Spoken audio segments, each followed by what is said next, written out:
ओम नमो भगवते वासुदेवाय। ओम नमो भगवते वासुदेवाय। मुकुंद माधवा वासुदेवाय। मुकुंद माधवा वासुदेवाय। ओम नमो भगवते वासुदेवाय। ओम नमो भगवते वासुदेवाय। केशवा श्यामला वासुदेवाय। केशवा श्यामला वासुदेवाय। ओम नमो भगवते वासुदेवाय। ओम नमो भगवते वासुदेवाय। मनमोहना माधुरी वासुदेवाय। मनमोहना मुकुंदा वासुदेवाय। ओम नमो भगवते वासुदेवाय। ओम नमो भगवते वासुदेवाय। ओम नमो भगवते वासुदेवाय। ओम नमो भगवते वासुदेवाय। ओम नमो भगवते वासुदेवाय। ओम नमो भगवते वासुदेवाय। ओम नमो भगवते वासुदेवाय। ओम नमो भगवते वासुदेवाय।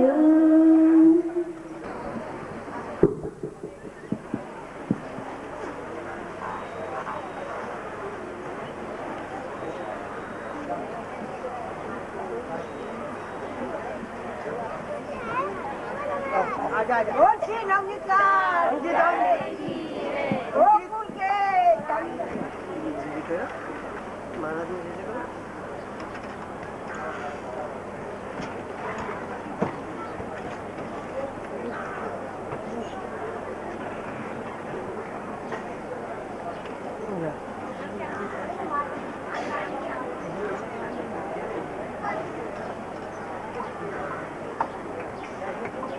विन्दायतपात्रनेत्रं येन त्वया भारततैलपूर्ण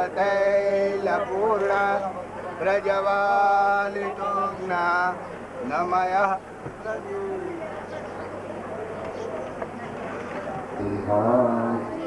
शङ्कर प्रभृतिभिः देवैः सदा वन्दिता पातु सरस्वती भगवती विशेषजाड्यातः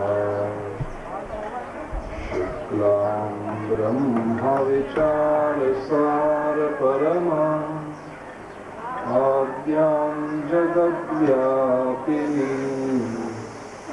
वीणापुस्तकधारिणीम् अभयदाम् जाड्यान्धकारापहाम् हस्ते स्फाटिकमालिकां विदधतीं पद्मासने संस्थितां वन्दे तां परमेश्वरीं भगवतीं बुद्धिप्रदां शारदाम् वसुदेवसुतं देवं कंसचाणूरमर्दनं देवकी परमानन्दं कृष्णं वन्दे जगद्गुरुं गुरुर्ब्रह्मा गुरुर्विष्णुः गुरुर्देवो महेश्वरः साक्षात् परब्रह्म तस्मै श्रीगुरवे नमः। नारायणं नमस्कृत्य नरं चैव नरोत्तमं देवीं सरस्वतीं श्रीनिवासं ततो जयमुदीरये करारविन्देन पदारविन्दं मुखारविन्दे विनिवेशयन्तं मुखस्य पत्रस्य पुटेशयानं मनसा श्रीकृष्ण गोविन्द हरे मुरारे नाथ नारायण वासुदेव जिह्वे विवस्वामृतमेव देव गोविन्द दामोदर माधवेति विक्रेतु कामाखिल गोपकन्या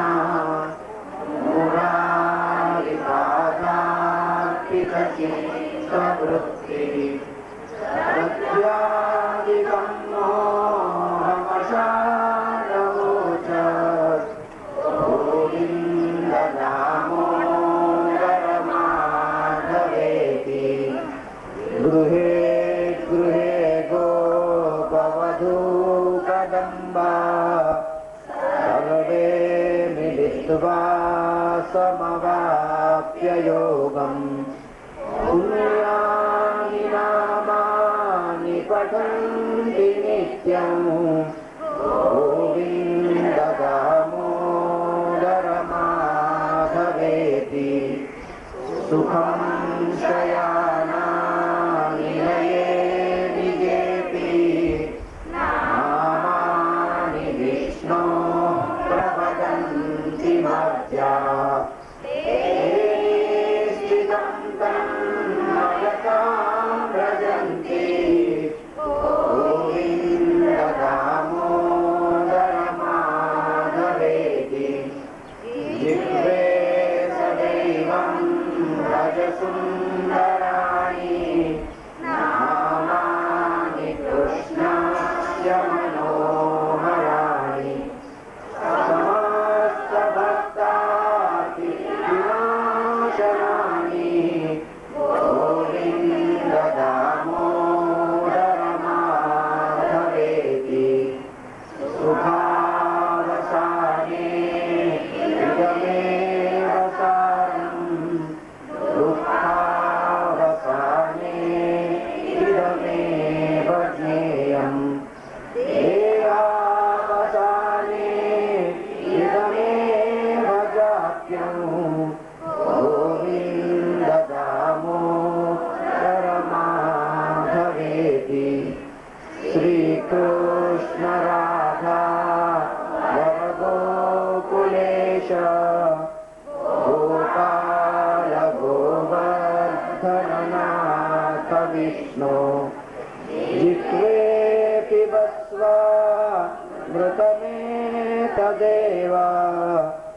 गोविन्द दामोदर माधवेति चिन्ता सन्तानहन्तारो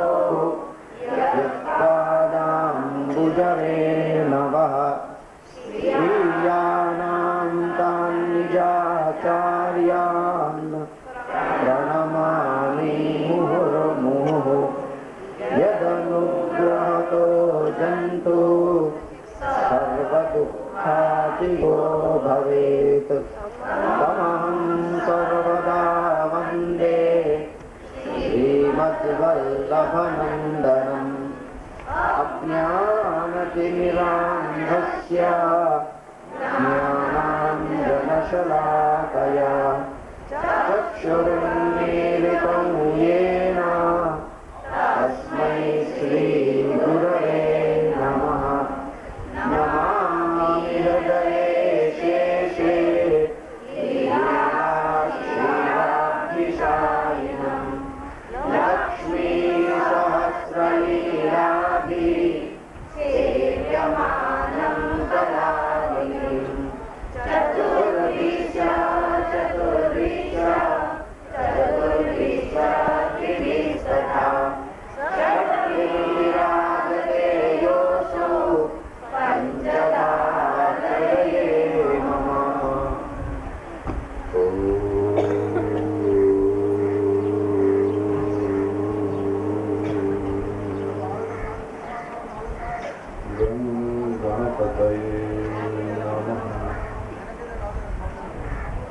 श्री सरस्वत्यै नमः। श्री महालक्ष्म्यै नमः।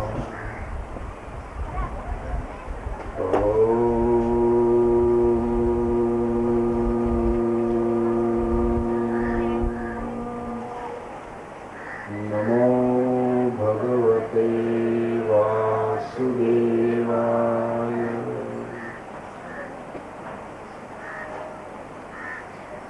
मूकं करोति वाचालं अङ्गुलङ्घयते यत्कृपातमहं वन्दे परमानन्दमाधवम्।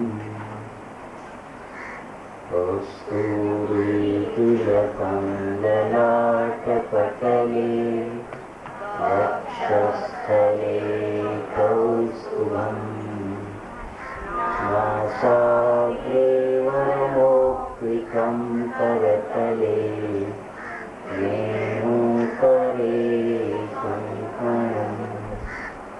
सर्वाङ्गे हरिचन्दनं सुललितं कण्ठे च मुक्तावली। लोकस्ते परिवेष्टितो विजयते गोपालचूडामणि।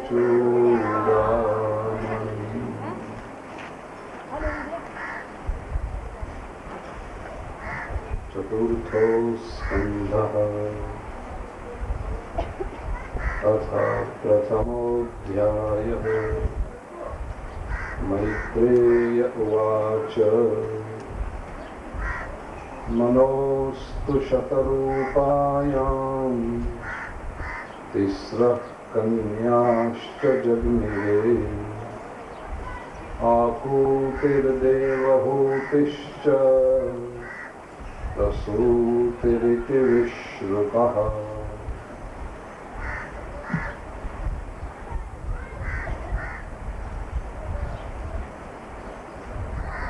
કપિલ તરીકે અવતાર ધારણ કર્યો અને મા દેવહૂતિને સાંખ્ય શાસ્ત્રનો પરિચય આપ્યો. એટલું જ નહીં, મુક્તિ કેમ મેળવાય એના પગથિયા નિશ્ચિત કરી આપ્યા.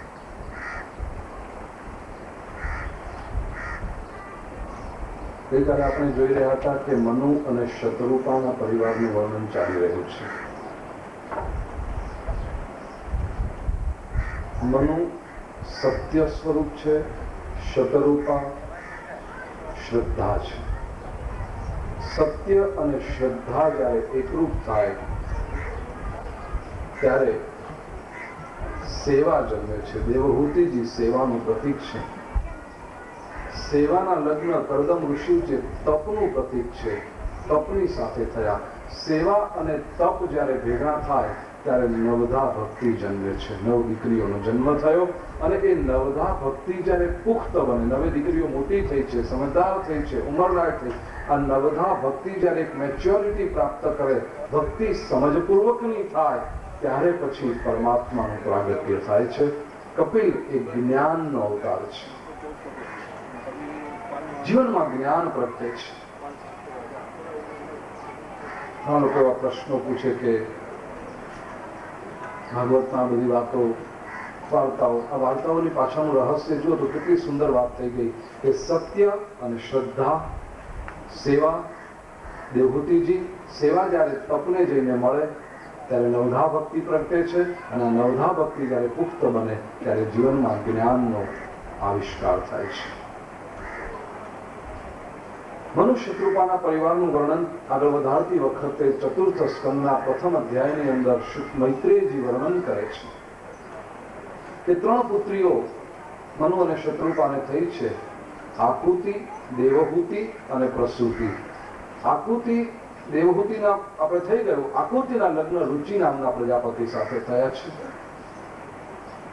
પછી વર્ણન કર્યું કે દેવહૂતિની જે 9 દીકરીઓ છે કપિલ ભગવાનની બહેનો ભક્તિ એ જ્ઞાનની બહેન છે, મોટી બહેન છે. એટલે ભક્તિ પુખ્ત થાય પછી જ્ઞાન અવતરે છે. ભગવતે બહુ સુંદર સંબંધો આપ્યા છે, તમને જે અનુકૂળ લાગે. તેમાં વિરોધાભાસ નથી. મહાત્મ્યમાં તમે આપણે જોયું કે ભક્તિના સંતાનો છે જ્ઞાન અને વૈરાગ્ય. ભક્તિ યુવતી છે અને જ્ઞાન વૈરાગ્ય વૃદ્ધ થયા છે. અહીંયા આગળ ભક્તિ અને જ્ઞાનનો એક બીજો સંબંધ આપ્યો. ભક્તિ એ જ્ઞાનની બહેન છે. જે સંબંધ તમને હું ફરીથી કહીશ, આમાં કોઈ વિરોધાભાસ નથી. કોઈ એમ ના કે મહાત્મ્યમાં કંઈ કહ્યું હતું. આમાં કહેવાનું મૂળ રહસ્ય એ છે કે ભક્તિ અને જ્ઞાન જોડાયેલા છે. એમની વચ્ચે પરસ્પર પ્રેમનો સંબંધ છે. કરદમ અને દેવહૂતિની 9 દીકરીઓના લગ્ન જે 9 ઋષિઓ સાથે કરવામાં આવ્યા હતા, એમાંના એક દીકરી, અને ક્રમની રીતે જોવા જાવ તો બીજા ક્રમના દીકરી છે અનસુયાજી. એ જોવા જેવું છે જરા ડિટેલમાં. અનસુયાજીના લગ્ન અત્રિ ઋષિ સાથે થયા છે. અત્રિ ઋષિએ કુલાચલ પર્વત પર એક પગે ઉભા રહી અને તપશ્ચર્યા કરી, મંત્રનો જપ કર્યો. શરણમ તમ પ્રપદ્યેહમ ય એવ જગદીશ્વર પ્રજામાત્મ સમામ મહ્યમ પ્રયચ્છત ઇતિ ચિંતય. તપશ્ચર્યા સિદ્ધ થઈ. બ્રહ્મા વિષ્ણુ મહેશ પ્રગટ થયા છે. ઋષિ વરદાન માંગો. અત્રિ ઋષિ તો આશ્ચર્યથી જોઈ રહ્યા, 3 જણા કોણ છે? કારણ કે હું તો એક પરબ્રહ્મની આરાધના કરતો હતો, આ 3 કોણ છે? પ્રશ્ન પૂછ્યો નથી પણ આંખોમાં દેખાઈ આવ્યો. આશ્ચર્યથી જોઈ રહ્યા છે. ત્યારે 3 જણે કહ્યું છે, બ્રહ્મા વિષ્ણુ ને મહેશે, કે યદવૈ ધ્યાયતિ તે વયમ. बहुत समझने जैसी बात है. હે ઋષિ, યદ વૈ ધ્યાયતિ તે વયમ. તમે જેનું ધ્યાન કરો છો એ જ અમે છીએ. જે પરબ્રહ્મનું ધ્યાન તમે કરી રહ્યા છો એ જ આ ભાગવતજીના શબ્દો. યદ વૈ ધ્યાયતિ તે વયમ. બ્રહ્મા વિષ્ણુ મહેશ એક જ છે, એક જ તત્વ છે. ભાગવત કહે છે આમાં કોઈ ફરક નથી. આવું ક્યાંય લખ્યું નથી કે વિષ્ણુના ઉપાસકો શિવજીનું નામ ન લે, કે શિવજીના ઉપાસકો વિષ્ણુની પૂજા ન કરે. આવું ક્યાંય નથી લખ્યું. ભાગવતજીને તો પ્રમાણ માનીએ છીએ આપણે સૌ. ભાગવતજીના ગ્રંથને મસ્તક પર પધરાવીને કેટલો આદર આપીએ છીએ, અને છતાં ભાગવતજી જે કહે છે તે માનતા કેમ નથી આપણે? એ વાત કેમ નથી ઉપાડતા? આપણે શા માટે લોકોની વાતોમાં દોરવાઈ જઈએ છીએ? આપણે ગ્રંથને બાજુએ મૂકીને તત્વને કેમ વિસરી જઈએ છીએ?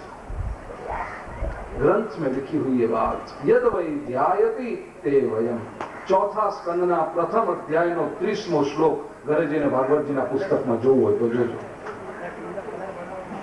તમે જેનું ધ્યાન ધરો છો એ જ અમે છીએ, અમે જુદા નથી. બ્રહ્મા વિષ્ણુ ને મહેશે પોતે આ વાત કરી છે. પ્રદાન માગો ઋષિ.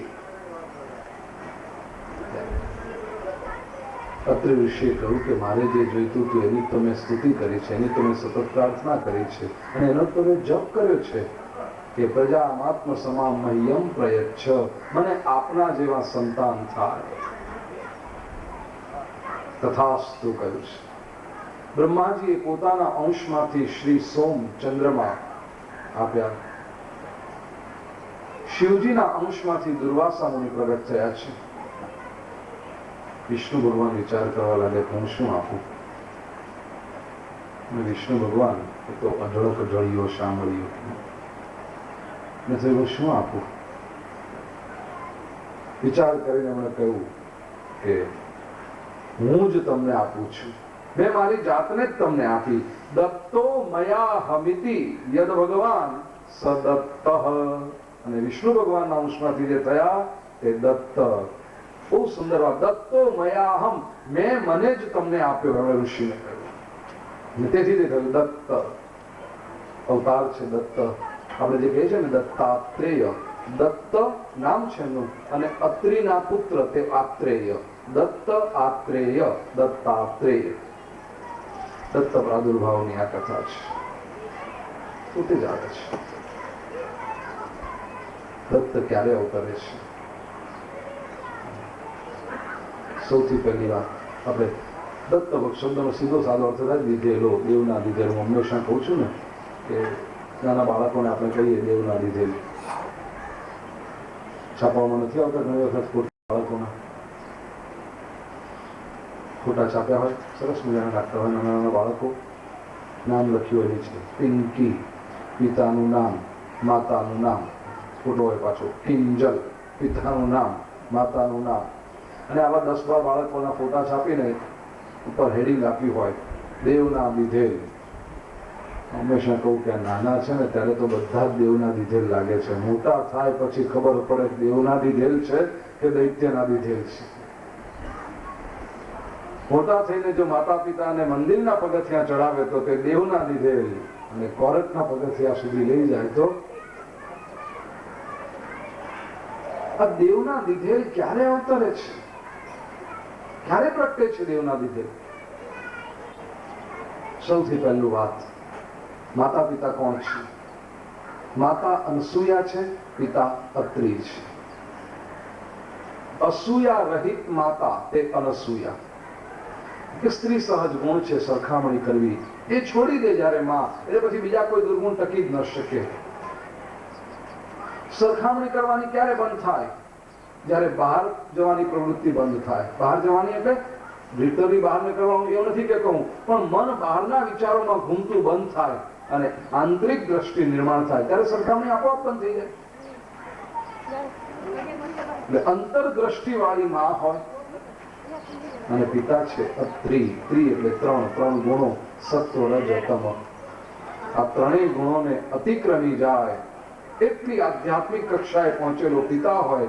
આવા માતા પિતામાંથી જન્મેલો જે બાળક તે દત્ત જ હોય, દેવનો દીધેલ હોય. એટલું જ નથી, પાછા અત્રિ ઋષિ તપશ્ચર્યા કરે છે. ક્યાં કરે છે? કુલાચલ પર્વત. એક એક વાતનું રહસ્ય ઊંડાણપૂર્વક સમજવા જેવું છે. કુલાચલ પર્વત છે. કુલ અચલ, અચલ કુલ તે કુલાચલ. એટલે કુળની અંદર પણ એવા અમુક સિદ્ધાંતો પેઢીઓની પેઢીઓ સુધી સચવાતા આવ્યા હોય ત્યારે દેવનો દીધેલ જન્મે. બાકી વાયરો આમ ફરે ને આમ જો, ને પવન પેલી બાજુ જાય ત્યારે પેલી બાજુ જો, તેવામાં પછી દેવના દીધેલ ન જન્મે. એક નિષ્ઠા, આ મારો કુલ ધર્મ, આ મારી પરંપરા, આ સિદ્ધાંતને માટે અમે જીવીએ છીએ, ત્યારે દેવનો દીધેલ જન્મે. દત્ત પ્રાદુર્ભાવની કથા કહી છે. આકૃતિ રુચિ સાથે, દેવહૂતિ કદમ ઋષિ સાથે, પછી ત્રીજા કન્યા છે મનુ અને શત્રુપાના, એનું નામ છે પ્રસૂતિ. આકૃતિ, દેવહૂતિ અને પ્રસૂતિ. પ્રસૂતિના લગ્ન દક્ષ પ્રજાપતિ સાથે થયા છે. પ્રસૂતિને 16 દીકરીઓ થઈ છે.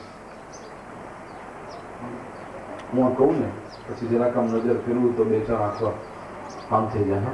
16 દીકરી છાતી હાથ મુકાય. 16 દીકરીઓ.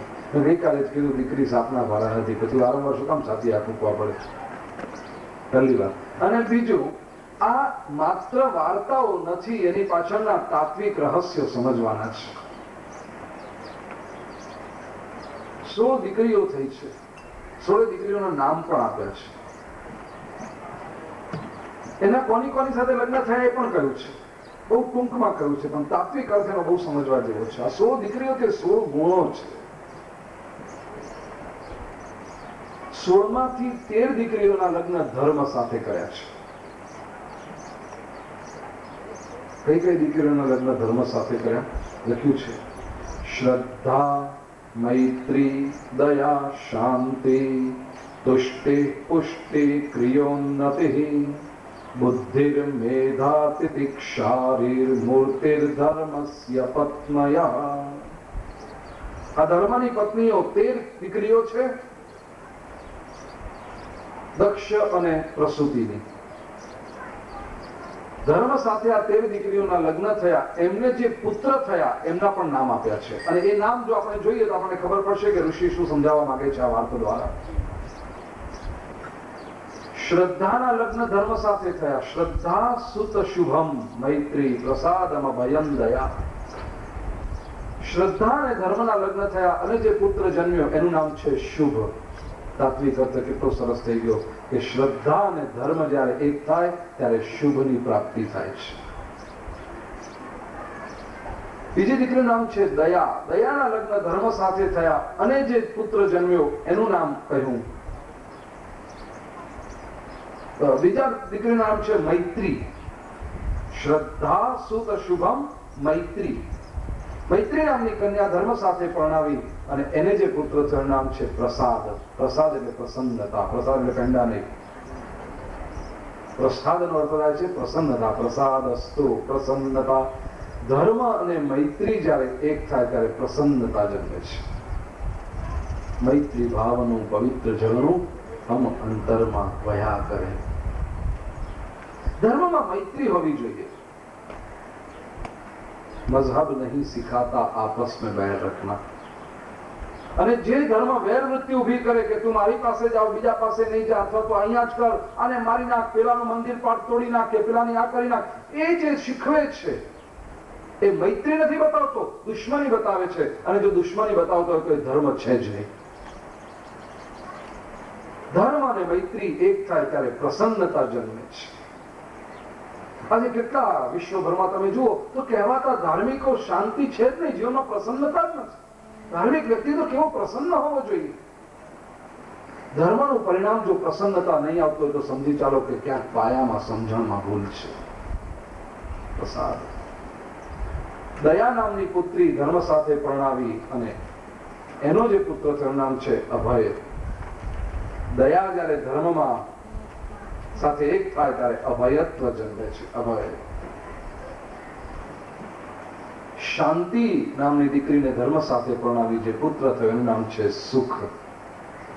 ધર્મ અને શાંતિ એક થાય ને ત્યારે જીવનમાં સુખ પ્રગટે. શાંતિ વગર સુખ છે જ નહીં. અશાંતસ્ય કૃત સુખમ ગીતામાં કૃષ્ણ કહે છે. બહુ બધી વસ્તુઓ જીવનમાં આવી જાય એટલે સુખ આવે છે નહીં. વસ્તુઓ કદાચ બે ઓછી હશે પણ જો શાંતિ હશે તો તમારા જેવો સુખી કોઈ નથી. અને ઘણી બધી વસ્તુઓ હશે પણ જો શાંતિ નહીં હોય તો સુખ નહીં મળે.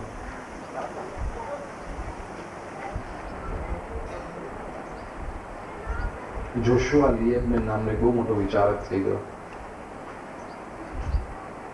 એણે પોતાના આત્મકથા લખી છે અને આત્મકથાનું નામ આપ્યું પીસ ઓફ માઇન્ડ. મનની શાંતિ. એના ઇન્ટ્રોડક્શનમાં આત્મકથાના પરિચયમાં પહેલા જ પ્રકરણમાં એ લખે છે કે પ્રિય વાચક તને કદાચ નવાઈ લાગશે કે આત્મકથાના પુસ્તકનું નામ કંઈ આવું હોય, પીસ ઓફ માઇન્ડ. પાછળ એનું કારણ છે. જોશુઆ લિએબમેન કહે છે કે હું જ્યારે 22-23 વર્ષનો જુવાન હતો, just a fresher from the university, ભણવાનું પૂરું કરીને હું ગ્રેજ્યુએશનની ડિગ્રી લઈને ઉભો રહ્યો અને મારા મનમાં વિચાર આવ્યો કે હવે મારે જીવનમાં સુખી થવું છે. સુખી થવા માટે મારે શું શું જોઈશે, શું કરું તો હું સુખી થાઉં. નવો જુવાન હતો, ભણેલો હતો એટલે મેં એક લિસ્ટ બનાવી કે આટલી આટલી વસ્તુઓ જો મને મળી જાય તો હું સુખી થઈ જાઉં. લિસ્ટ બનાવી મેં કે ભાઈ રહેવા માટે સરસ મજાનું ઘર જોઈએ, પત્ની જોઈએ, સંતાનો જોઈએ, ધંધો જોઈએ, નોકરી જોઈએ, પૈસા જોઈએ, સુખ સગવડના સાધનો જોઈએ, આ બધું મેં લખ્યું. મિત્રો જોઈએ સારા, આખું લિસ્ટ બનાવ્યું. તો મને લાગ્યા કરતું હતું કે આ લિસ્ટ કંઈક અધૂરું છે. કારણ કે હું વિચાર કરું, સમજો કે આ લિસ્ટમાં છે બધી જ વસ્તુઓ મારી પાસે આવી ગઈ, હવે હું સુખી થઈ ગયો. મને થતું કે નહીં, નથી થતો, હજી કંઈક ખૂટે છે, કંઈક ખૂટે છે. અને મને સમજાતું નહોતું કે શું ખૂટે છે. ગામમાં એક બહુ વડીલ ઉંમરના ધાર્મિક વ્યક્તિ હતા. એમની પાસે હું ગયો. સંન્યાસી એટલે ત્યાંના જે ફાધર કહેવાય તેવા, એની ભાષામાં બોલો સંન્યાસી હતા, એક મહાત્માજી. એમની પાસે હું ગયો, ઉંમર લાયક હતા. એટલે મને થયું કે એમણે સંસાર પણ જોયો છે, ધર્મનો પણ અનુભવ છે, આટલો બધો ઉંમર છે એમની મોટી, એટલે કદાચ એ મને સમજાવી શકે કે શું ખૂટે છે. મેં એમની પાસે જઈને મારું લિસ્ટ આપીને કહ્યું, દાદા મારે જીવનમાં સુખી થવું છે, મેં કંઈક આટલું એક લિસ્ટ બનાવ્યું છે પણ મને લાગે છે કે આ લિસ્ટ અધૂરું છે. તમે મને કહી શકશો કે સુખી થવા માટે આમાં કઈ વસ્તુ ખૂટે છે? જોશુઆ લિએબમેન કહે છે કે વડીલે મારું લિસ્ટ હાથમાં લીધું, એક નજર નાખી એના તરફ, બાજુમાં પડેલી પેન હતી ઉપાડીને લિસ્ટ ઉપર મોટો ચોકડો મૂક્યો. જોશુઆ લિએબમેન કે એમણે જ્યારે ચોકડો મૂક્યો ત્યારે મારું તો જુવાન લોહી એવું આમ ઉકળી ઉઠ્યું કે આ ડોસો સમજે છે શું? મારી આખી જીવનને સુખી કરવા માટેનો મારો નકશો હું આટલા દિવસોથી વિચાર કરું છું અને આ માણસ ફૂલની એના પર ચોકડો મૂકી દે છે. તો પછી કે ચોપડો મૂકી અને એમણે લિસ્ટના એકદમ મથાળે 3 શબ્દો લખ્યા, પીસ ઓફ માઇન્ડ. અને એમણે મારી સામે જોઈને કહ્યું, બેટા આ આખું લિસ્ટ જો તારી પાસે હશે છતાં પણ જો મનની શાંતિ નહીં હોય તો તું સુખી નહીં થઈ શકે. અને આ લિસ્ટમાંથી ભલે 2-4 આઈટમો ઓછી હશે પણ તારી પાસે જો મનની શાંતિ હશે તો તારા જેવો સુખી વ્યક્તિ દુનિયામાં કોઈ નહીં હોય. જોશુઆ લિએબમેન કહે છે કે એ મારી જુવાન ઉંમરે 22-23 વર્ષની ઉંમરે હું સમજી નહોતો શક્યો કે આ વડીલ શું કહેવા માંગે છે, પણ એ કાગળ મેં સાચવી રાખ્યો. તો મને લાગ્યું કે ભાઈ વડીલ મારા સુખ માટે તો કંઈક કહે છે.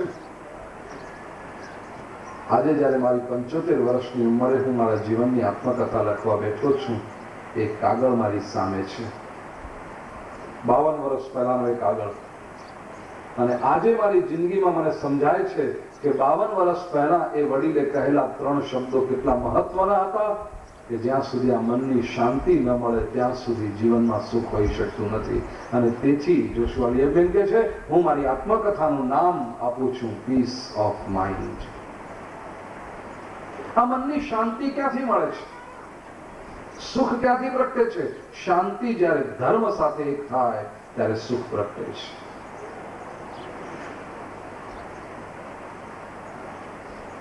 મુદમ તુષ્ટિ સ્મયમ પુષ્ટિ રસૂયતઃ. બહુ સરસ આટલું તાત્વિક વર્ણન છે. 13 દીકરીઓ ધર્મ સાથે પરણાવી એમને 13 પુત્રો થયા. પછી દક્ષ અને પ્રસૂતિને જે બીજી 3 દીકરીઓ રહી એમાં એક દીકરીનું નામ છે સ્વાહા. એ અગ્નિ સાથે પરણાવી. હજી આજે પણ તમે અગ્નિમાં આહુતિ આપો ત્યારે શું બોલીએ છીએ આપણે? સ્વાહા સ્વાહા. એ ઉચ્ચાર કરતા યાદ રાખવા, દક્ષ અને પ્રસૂતિની દીકરી છે. મનુ અને શત્રુપાની દોહિત્રી છે. સ્વાહા. 15મી દીકરી એનું નામ છે સ્વધા.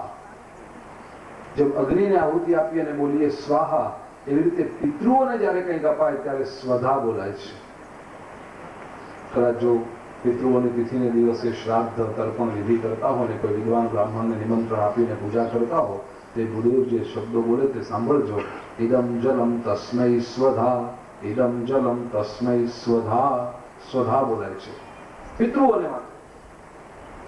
અને 16મી જે દીકરી છે એનું નામ છે સતી. આ સતીના લગ્ન ભવાયૈકામ ભવચ્છિદે. સતીના લગ્ન શિવજી સાથે થયા છે. વિદુરજી પ્રશ્ન પૂછે છે કે મૈત્રેયજી, મને પ્રશ્ન પૂછવો છે. તમે જે વાત કરી કે સતીના લગ્ન શિવજી સાથે કર્યા, મેં કંઈક એવું સાંભળ્યું છે કે સતીએ પોતાના પિતાને ત્યાં યજ્ઞ પ્રસંગે આત્મવિલોકન કર્યું હતું. એ વાત શું છે? મારે વાત સાંભળવી છે. ભાગવત એવું શીખવે છે કે જે ઉડતી વાતો આવે ને એ સાચી નહીં માની લેજા. કોઈક આધારભૂત વ્યક્તિ પાસેથી એને સાચું શું છે તે સમજજો. આવું આવે, સતીએ આત્મવિલોકન કર્યું, પિતાને ત્યાં યજ્ઞ મંડપમાં ગયા અને આત્મવિલોકન કર્યું. પણ એ શા માટે કર્યું? એ શું હતું રહસ્ય એની પાછળનું? મારે જાણવું છે. ચતુર્થ સ્કંદના બીજા અધ્યાયથી દક્ષ યજ્ઞની વાત શરૂ થાય છે. મરીચી વગેરે પ્રજાપતિએ યજ્ઞનું આયોજન કર્યું છે. એમાં દક્ષ મોડા પહોંચે છે. ઘણા લોકોની આવી ટેવ હોય, જાણી જોઈને મોડા જાય. કલાક, 1.5 કલાક, 2 કલાક સુધી મોડા જાય. બધા રાહ જોતા હોય, ક્યારે આવશે ક્યારે આવશે ક્યારે આવશે, અને પછી મોડા પહોંચે. કેટલાક લોકોની ટેવ જ હોય 1.5, 2 કલાક તો આમ સામાન્ય કહેવાય મોડું આવવું. 2 કલાક મોડા આવે ત્યાં સુધી કે ટાઈમ સર આવે છે, હજી વાંધો નથી. દક્ષ અભિમાની છે, માનની અપેક્ષા છે ને, તો દક્ષનું સ્થાન એવું સંપત્તિ પુષ્કળ એમની પાસે. એટલે જેવા દક્ષ આવે યજ્ઞ મંડપમાં કે બધા દેવોએ ઉભા થઈને એમનો આદર કર્યો છે. દક્ષે જોવા લાગે બધા કેવું મને માન આપી રહ્યા છે. ફરતી ફરતી નજર એક જગ્યાએ જઈને અટકી. ત્યાં એક વ્યક્તિ બેઠો હતો, ઉભો નહોતો થયો. દક્ષને તો આ કોણ છે? આટલા બધા લોકો ઉભા થઈને મને માન આપે, ના કેમ ઉભો નથી થતો? ઓળખ્યા શિવજી. દક્ષને થયું મારું જમાઈ, બધા મને માન આપે, મારું જમાઈ જ મને માન ના આપે. ક્રોધ આવી ગયો. જુઓ મનુષ્યનો સ્વભાવ. આટલા બધા લોકોએ ઊભા થઈને જે માન આપ્યું એનું સુખ એક વ્યક્તિએ ઊભા થઈને માન ના આપ્યું એમાં ચાલી ગયું. આપણા દુઃખ આપણે પોતે ઊભા કરીએ છીએ, બાકી દુનિયા તો ઘણા સુખ આપે છે આપણને, પણ જે મળે છે એના તરફ આપણી નજર નથી. જે નથી મળતું એના જ વિચારો ચાલે છે અને પરિણામે દુઃખી થઈએ છીએ. બધાનો અનુભવ એક. મોઢામાં 32 દાંત છે અને બધા દાંત જ્યાં સુધી બરાબર હોય ને ત્યાં સુધી આપણને ખબર ના પડે કે મોઢામાં 32 દાંત છે. પણ આ 32માં એક દુખતો હોય કે હલતો હોય કે એવું કંઈક હોય એટલે વારે ઘડીએ જીભ ત્યાં જ જાય. એટલે ભાઈ જ્યાં સુધી બધું બરાબર હતું ત્યાં સુધી ખબર પડી. શાદવગત તદા મૂર્ખોસ્મિતિ જ્વર ઇવ મદો મે વ્યપગત. ધીરે ધીરે પછી હું જેમ સત્સંગમાં જવા લાગ્યો, બુદ્ધજન સકાશાદવગત, જ્ઞાનીઓના સંપર્કમાં હું આવવા લાગ્યો, એમની વાતો જેમ હું સાંભળવા લાગ્યો, ત્યારે મને ધીરે ધીરે થયું કરે તદા મૂર્ખોસ્મિતિ, અરે હું તો મૂર્ખ છું. જ્વર એવ મદો મે વ્યપગત, જે માણસને પરસેવો છૂટે ને તાવ ઉતરી જાય આવી રીતે મારો અહંકાર ચાલ્યો ગયો. સત્સંગ અહંકારનો નાશ કરે છે.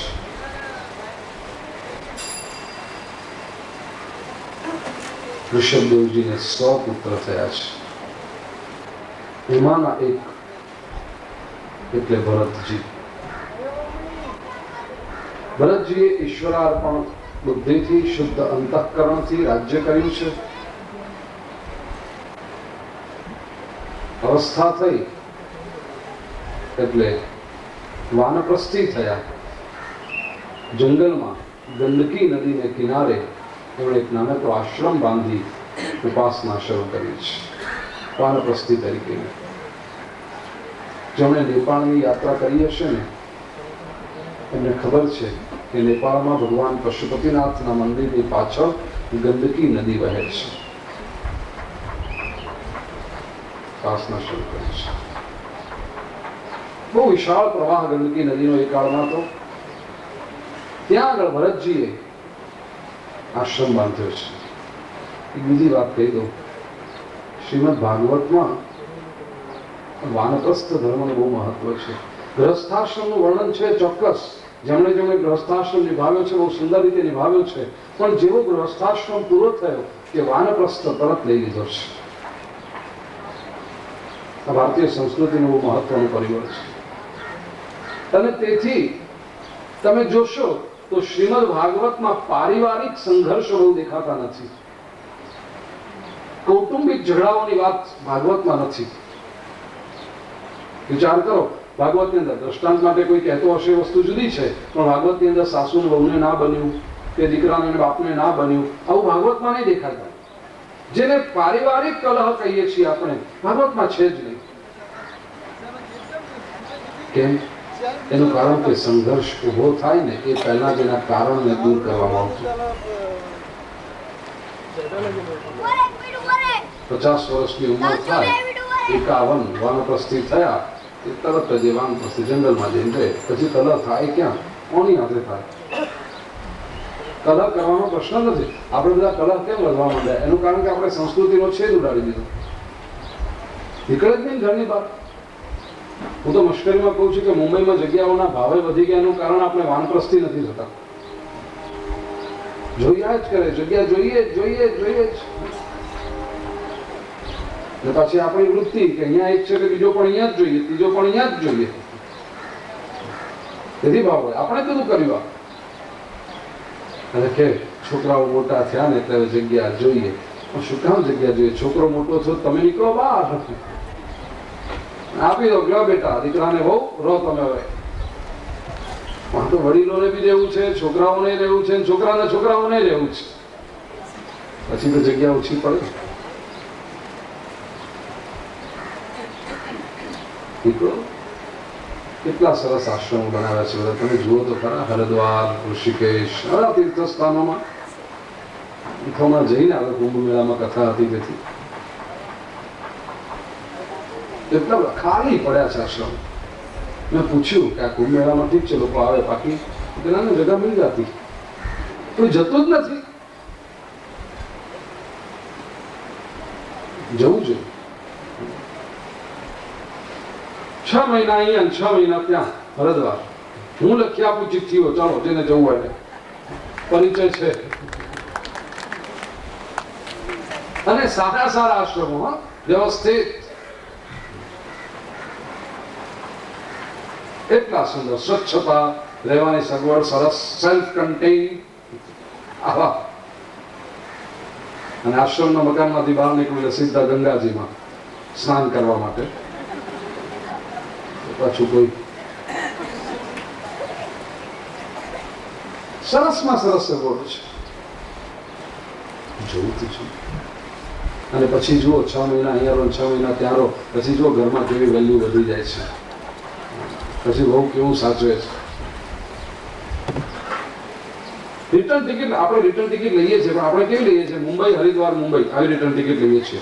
ખરેખર રિટર્ન ટિકિટ લો હરિદ્વાર મુંબઈ હરિદ્વાર. આવવાનું. બાબાનો બાબો યાદ આવે જરા, પિન્ટુ યાદ આવી જાય, આવવાનું મહિના માટે અહીંયા આગળ. અને મહિનો 1.5 મહિનો થાય એટલે પછી બેગ લેવાની સીધી હાથમાં, ચાલો સ્ટેશને મૂકવા આવો છો કે અમે રિક્ષા પકડીને જઈએ? કોઈ જાતનો આધાર રાખવાનો જ નહીં ને.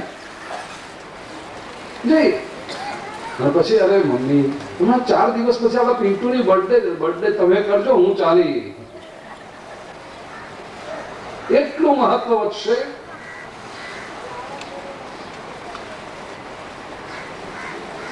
વિચાર હતો આની પાછળ.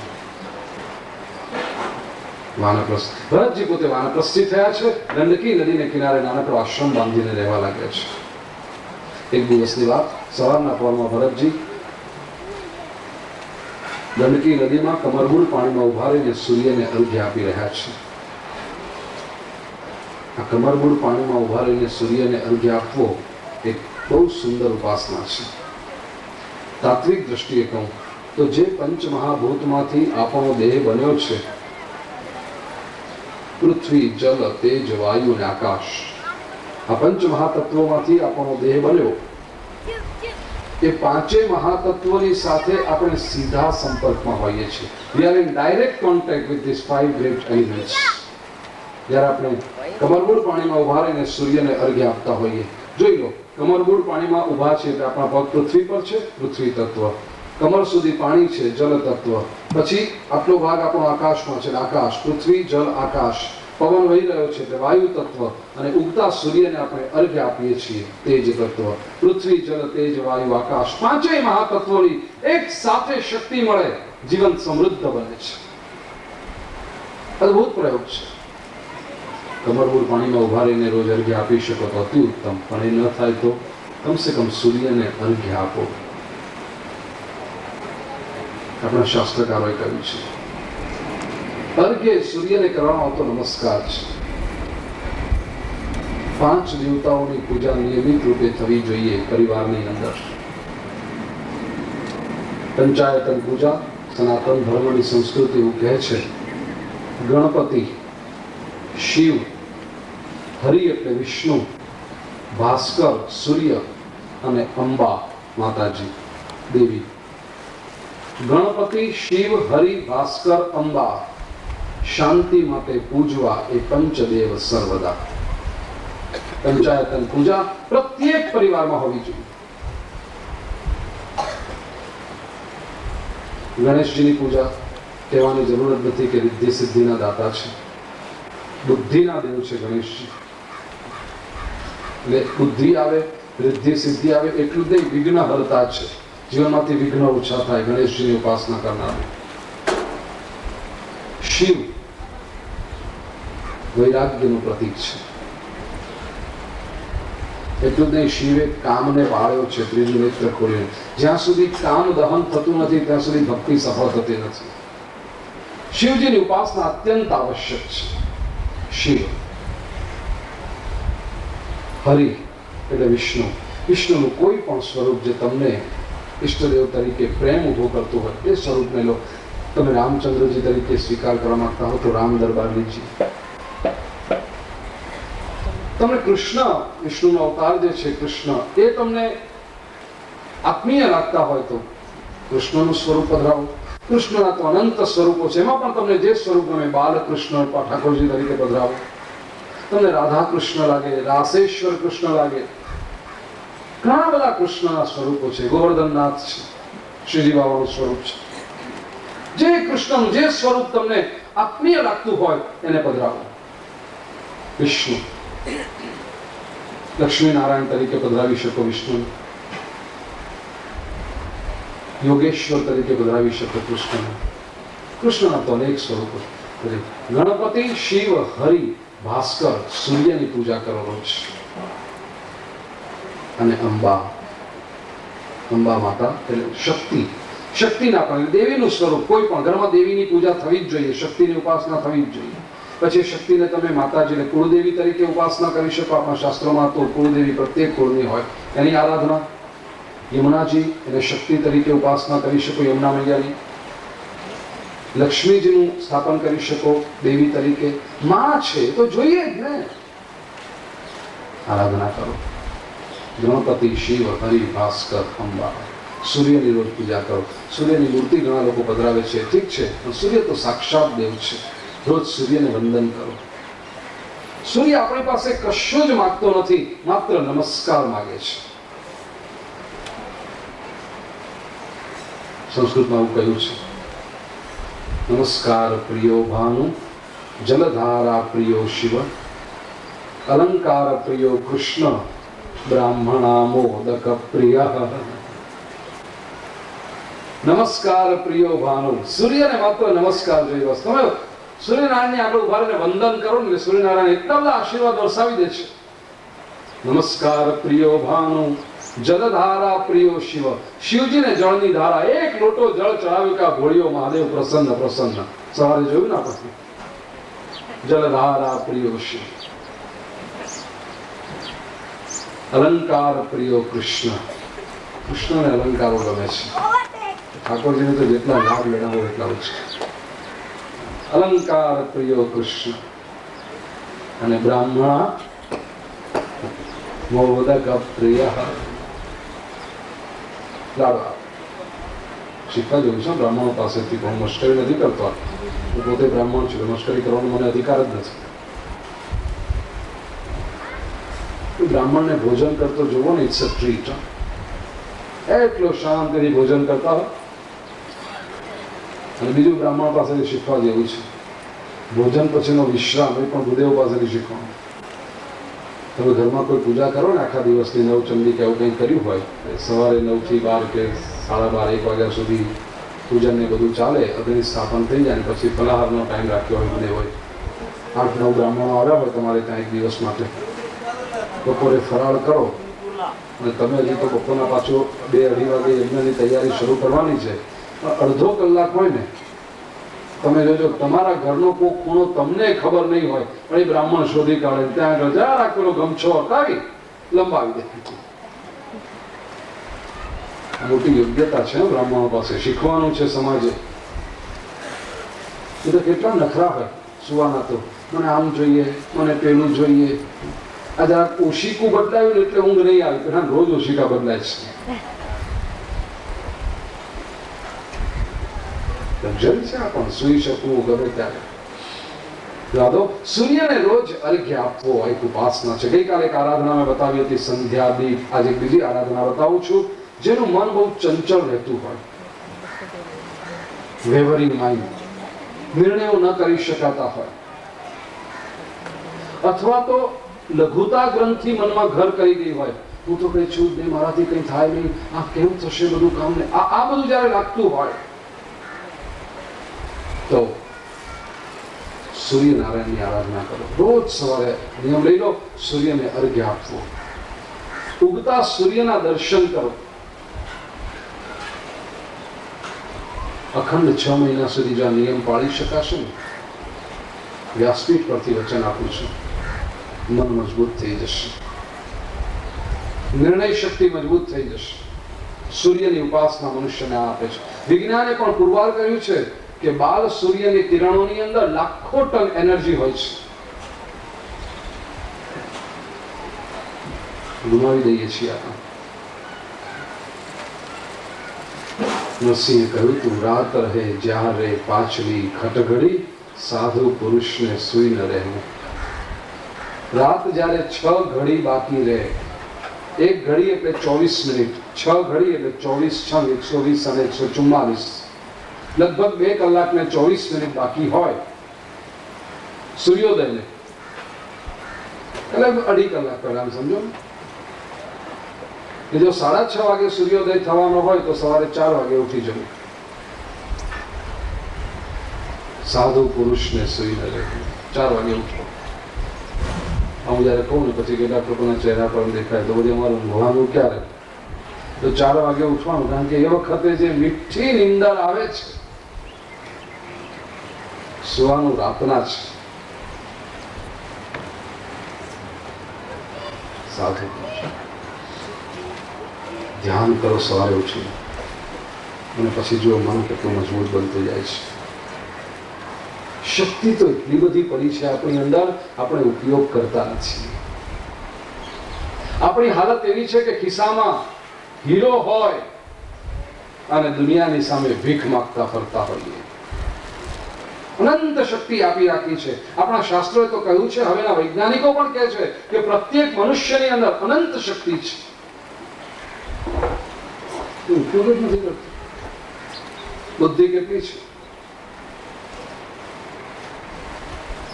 મનોવિજ્ઞાને કહ્યું કે મનના જો 10 ભાગ કરવામાં આવે તો 1 ભાગ મન છે તે કોન્શિયસ માઇન્ડ છે, અને 9 ભાગ મન છે તે સબકોન્શિયસ માઇન્ડ છે.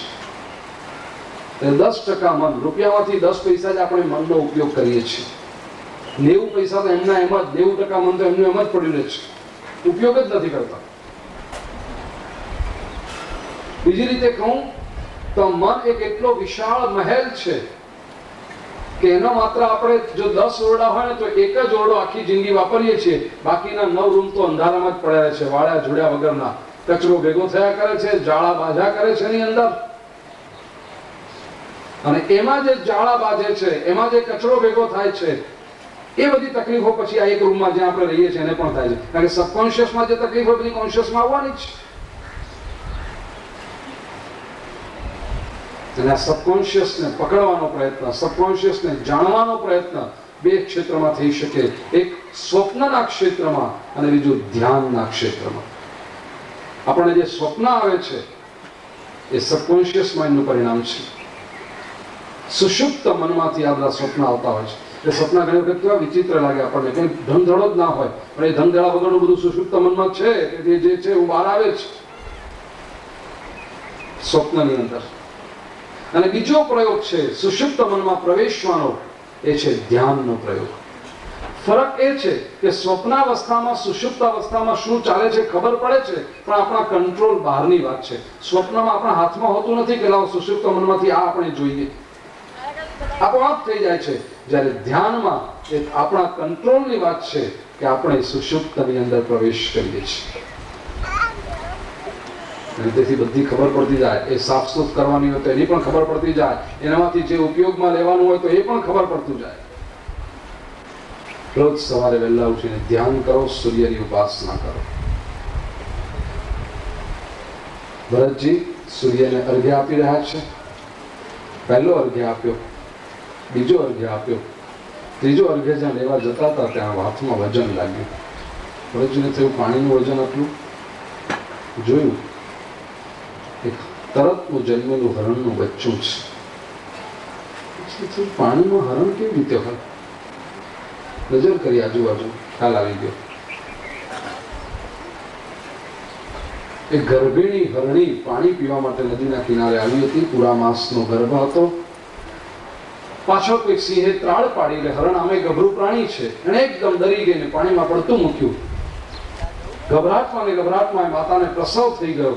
માતા હરણી તો મૃત્યુ પામી, પણ તરતનું જન્મેલું હરણનું બચ્ચું જળના પ્રવાહમાં તણાતું ભરતજીના હાથમાં આવ્યું. ત્રીજો અર્ઘ આપવો બાજુએ રહ્યો. ભરતજીને થયું કે આ જીવને તો બચાવવું પડશે. ત્રીજો અર્ઘ આપવાનો રહી ગયો. ભરતજી હરણના બચ્ચાને લઈને બહાર આવ્યા છે. સુખદેવજી વર્ણન કરે છે, રાજન પરીક્ષિત, પ્રથમ દ્રષ્ટિએ પરોપકારનું લગતું આ કાર્ય પણ ભરતજીની મુક્તિને 3 જન્મારા પાછું ઠેલનારું, 2 જન્મારા પાછું ઠેલનારું થયું છે. પરીક્ષિતે પ્રશ્ન પૂછ્યો, જો આપણને પણ થાય પ્રશ્ન કે આ તો એક સારું કામ કર્યું, એક જીવની રક્ષા કરી, તો એ મુક્તિ ફેલાઈ જાય, પાછી પોસ્ટપોન થઈ જાય. હા, કેમ? એનું કારણ છે કે ભરતજીએ હરણને બચાવ્યું ખરું, પણ પછી એમને એ હરણના બચ્ચા સાથે આસક્તિ નિર્માણ થઈ.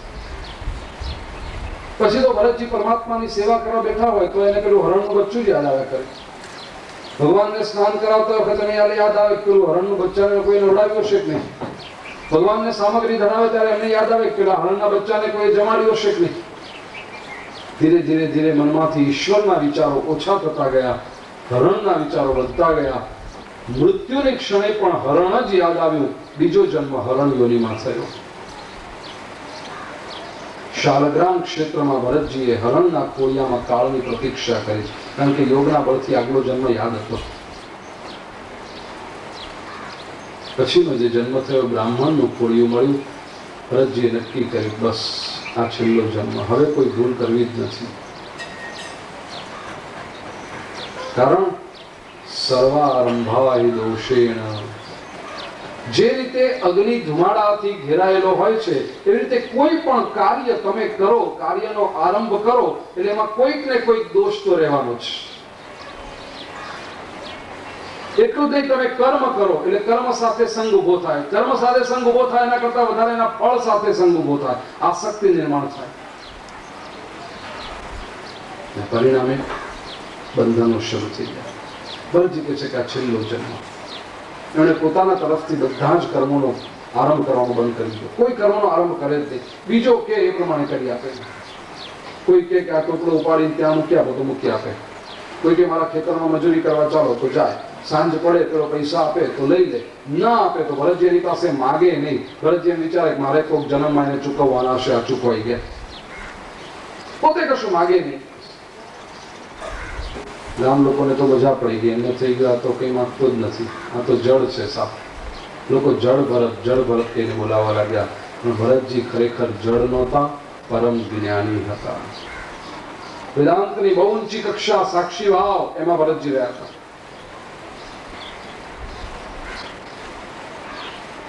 પ્રસંગ બહુ સરસ છે. માતા પિતા હતા ત્યાં સુધી તો ધ્યાન રાખ્યું, ભાઈઓના હવાલે થયા, ભાઈઓએ બહુ ધ્યાન રાખ્યું નહીં. ભરતજી ઉંમરની અવસ્થામાં ફરતા હતા. ભીલ લોકોના હાથમાં આવી ગયા. ભીલ લોકો એમને વધસ્તંભ પર ચડાવતા હતા. ત્યાં પથ્થરની મૂર્તિમાંથી દેવી પ્રગટ થઈને ભરતજી રક્ષા કરે છે. ભરતજીની રક્ષા કરી દેવી. ત્યાંથી નીકળી ભરતજી જતા હતા. અગત્યનો પ્રસંગ, રહુગણ રાજા પાલખીમાં બેસી કપિલ મુનિના આશ્રમ તરફ વિદ્યા પ્રાપ્તિ કરવા માટે જઈ રહ્યા હતા.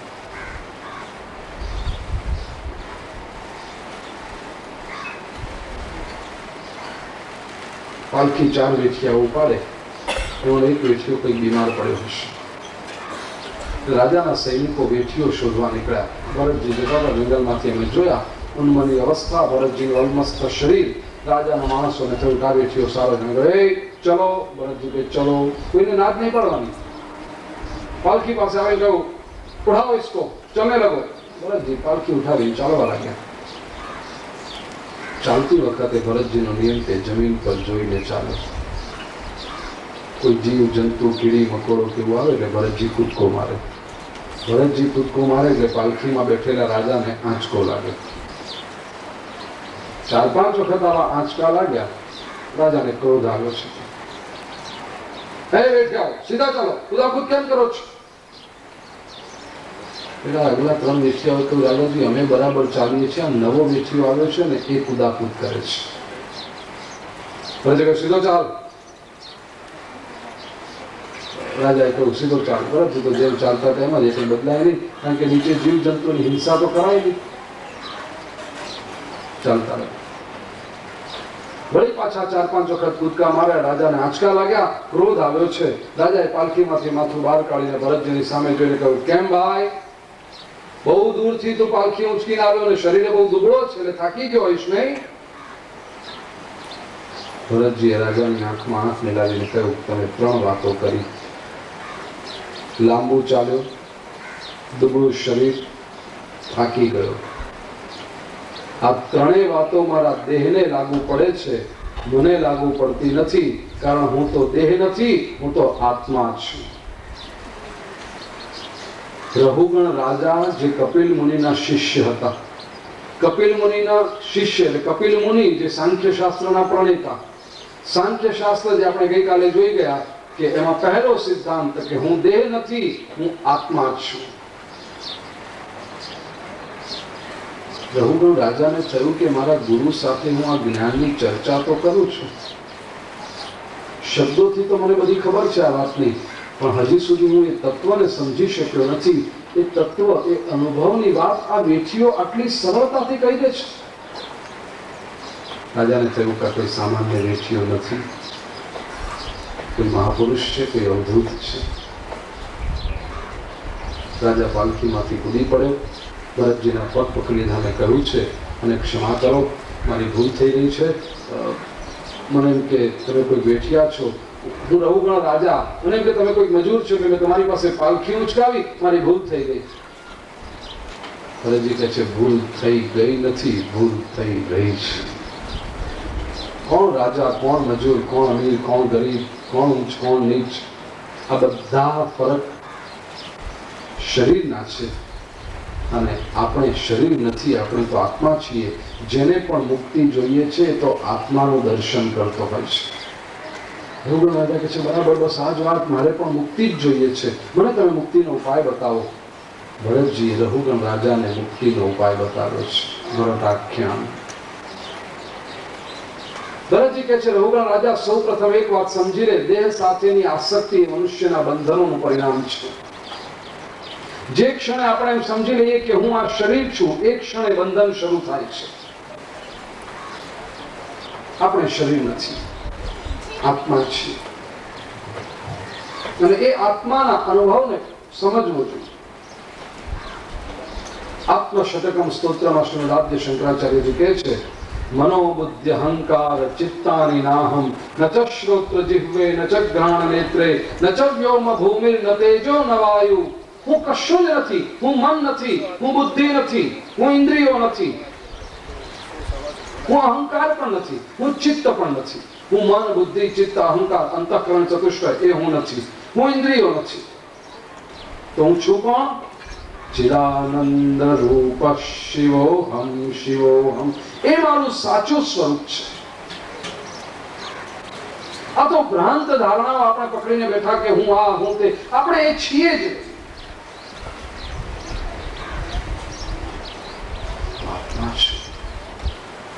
અને એને પણ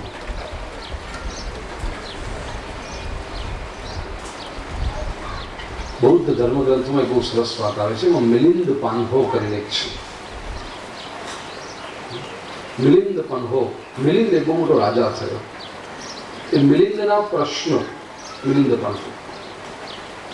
અને બૌદ્ધ ધર્મમાં ગૌતમ બુદ્ધ પછી એક બહુ જ જ્ઞાની પંડિત થયા ભિક્ષુ નાગસેન. બહુ જ મોટું નામ એમનું, પંડિત કહેવાતા ભિક્ષુ નાગસેન. ખૂબ કીર્તિમાન. અને આપણામાં જેમ છે કે કોઈ પણ જ્ઞાની વિદ્વાન મહાપુરુષ હોય, આપણી એવી ઈચ્છા હોય કે ભાઈ આપણે ત્યાં પધરામણી કરે, આપણા ઘર પવિત્ર કરે. વર્ષોથી આ દેશની સંસ્કૃતિમાં જોડાયેલી વાત છે કે ભિક્ષુ નાગસેનને બધા લોકો આમંત્રણ આપે. એક વખત મિલિંદ રાજાએ આ ભિક્ષુ નાગસેનને પોતાના મહેલમાં પધારવાનું આમંત્રણ આપ્યું. ભિક્ષુ નાગસેને કહ્યું, મિલિંદ ગયા અને કહ્યું કે આપ મારે ત્યાં પધારજો. ભિક્ષુ નાગસેન કહે છે કે રાજા આવીશ, ઘણી વાત સમજી લે, હું છું નહીં. પ્રશ્ન છે આ શું કહે છે, હું આવીશ પણ હું છું નહીં. કહું જુઓ, આપણે 15 દિવસ પછી જે રવિવાર આવે, રવિવારે સવારે આપ મારે ત્યાં પધારજો. હા હા હું આવીશ પણ હું છું નહીં એટલું કહી દઉં. રાજા કે ઠીક છે. દિવસ જેમ નજીક આવવા માંડ્યો, રાજાએ જાહેરાત કરાવી દીધી બધે કે આજે ભિક્ષુ નાગસેન મહેલ પર આવવાના છે. આખું નગર સ્વાગત કરવા માટે ભેગું થયું છે.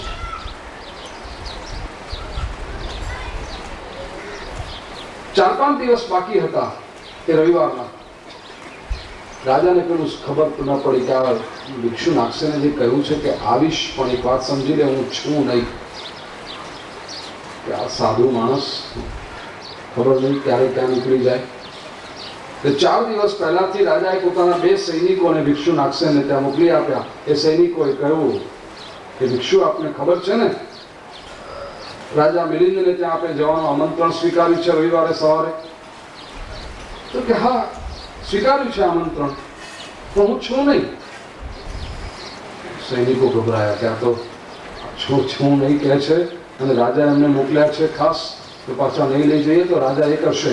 2 માંથી એક જણ પાછો જઈને મિલિંદને કહે છે કે રાજાજી તો એમ કહે છે કે હું છું નહીં. રાજાએ કોઈ બીજા 4 જણને લઈ જાઓ, એને ક્યાંય જવા નહીં દો, એની આજુબાજુ ફર્યા કરો. બીજા 4 સૈનિકો આવ્યા અને ભિક્ષુ નાગસેનની આજુબાજુ ફર્યા કરે. નાગસેન પૂછે કે તમે કેમ મારી આજુબાજુ ફરો છો? તો કે અમને રાજા મિલિંદે કહ્યું છે આપ એમના મહેલ પર આવવાના છો રવિવારે સવારે, આપની રક્ષા માટે એમને મોકલ્યા છે, આપ પધારશો ને? હા હા, પણ હું છું નહીં. રવિવારનો દિવસ સુધ્યો. સવારના પરમાં રાજાએ રથ મોકલી આપ્યો છે. રથની સાથે પાછા 10-12 સૈનિકો ઉતરીને ક્યાંક જતા ના રહે. વચ્ચે પેલા નાગસેન ત્યાં સૈનિકોએ આવીને ત્યાં પ્રધાનજી પણ હતા સ્વામંત્રણ એ કરવા માટે, ચાલો ભિક્ષુ નાગસેનનો રથ આવ્યો છે, આપ બિરાજો, લોકો રાહ જોઈ રહ્યા છે. એટલે ચાલો, હું છું નહીં. ચાલો અને હું છું નહીં. રથમાં બેઠા આવ્યા. નગરની અંદર સ્વાગત થયું છે. મહેલની પાસે જઈને રથ ઉભો રહ્યો. પુષ્પવૃષ્ટિ થઈ. ભિક્ષુ નાગસેન રથમાંથી નીચે ઉતર્યા. રાજા મિલિંદે દંડવત પ્રણામ કરીને કહ્યું, ધન્ય થયો હું, આપના જેવો વિદ્વાન મારે આંગણે આજે આવે છે. ખૂબ કૃપા કરી આપે મારા પર, આપ અહીંયા પધાર્યા, ખૂબ સારું કર્યું. ભિક્ષુ નાગસેન કે બધું ઠીક છે, પણ હું છું નહીં. મિલિંદ કહે છે, બાપજી હવે દયા કરો. 15 દિવસથી આ હું છું નહીં, હું છું નહીં, હું છું નહીં આપ જે બોલો છો હું સમજી શકતો નથી, અને મારી એટલી બધી ચિંતા વધી ગઈ. તમે ખરેખર મને ત્યાં બધું તમે આવશો જ નહીં. તમે આવીને ઉભા રહ્યા અને હજી તમે કહો છો કે હું છું નહીં. કે સહી વાત છે, મેં હું નહીં. કઈ રીતે? ભિક્ષુ નાગસેન કહે છે કે રાજા એ સમજવાનો પ્રયાસ કર. તું જે આ પુષ્પોની માળા પહેરાવી રહ્યો છે, તું જે પુષ્પવૃષ્ટિ કરી રહ્યો છે, આ હું નથી. ભિક્ષુ નાગસેન પેલા મિલિંદ કહે છે કે હું જોઈ રહ્યો છું, આ તમે મારી સામે છો, તમે નથી. નહીં, ये मैं नहीं हूं. तो मैं कुछ और हूं, मैं कहीं और पर हूं. મિલિંદ કહે છે મને આ કંઈ સમજાતું નથી. ભિક્ષુ નાગસેન કહે છે તને ઉદાહરણથી સમજાવું. આ શું છે જેમાં બેસીને હું આવ્યો હતો? મિલિંદ કહે છે આ રથ છે જેમાં પધાર્યા છું. આ રથ છે આખો? હા, ઠીક છે. ભિક્ષુ નાગસેન ગયા અને રથના પૈડાને બતાવીને પૂછ્યું, આ શું છે? તો કે પૈડા છે. રથ નહીં ને? તો કે નહીં. પૈડા 4 કાઢીને મૂક્યા બાજુએ. પછી પેલો જે છત્રી તેને આ શું છે? તો કે છત્રી છે. હટાવો ઉસકો. હટાવી. બેઠક હતી ને બધા આ શું છે? તો કે આ રથ પર બેસવાની બેઠક છે. રથ આવો. ઘોડા જોડ્યા હતા, 4 ઘોડા હતા. આ શું છે? તો કે ઘોડાઓ છે. હટાવો. રથ નથી ને? કે નહીં, રથ નથી, આ તો ઘોડાઓ છે. હટાવો. પાટિયા એક કાઢી છૂટા કરી નાખ્યા. બધું વિસર્જન. રથ છૂટો એકદમ. અને ભિક્ષુ નાગસેને પૂછ્યું, બોલ રાજા, રથ ક્યાં ગયો? મિલિંદ કહે છે કે તમે બધું તોડી નાખ્યો.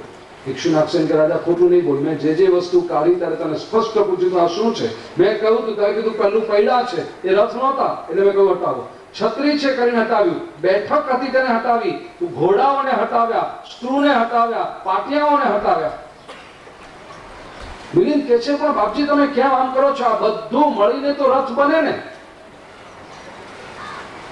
ભિક્ષુ નાગસેન કહે છે બરાબર રાજા, પૈડા એ રથ નથી, છત્રી એ રથ નથી, ઘોડા એ રથ નથી, લગામ એ રથ નથી, બેઠક એ રથ નથી, પણ એ બધું ભેગું મળી અને રથ બનતો હોય છે.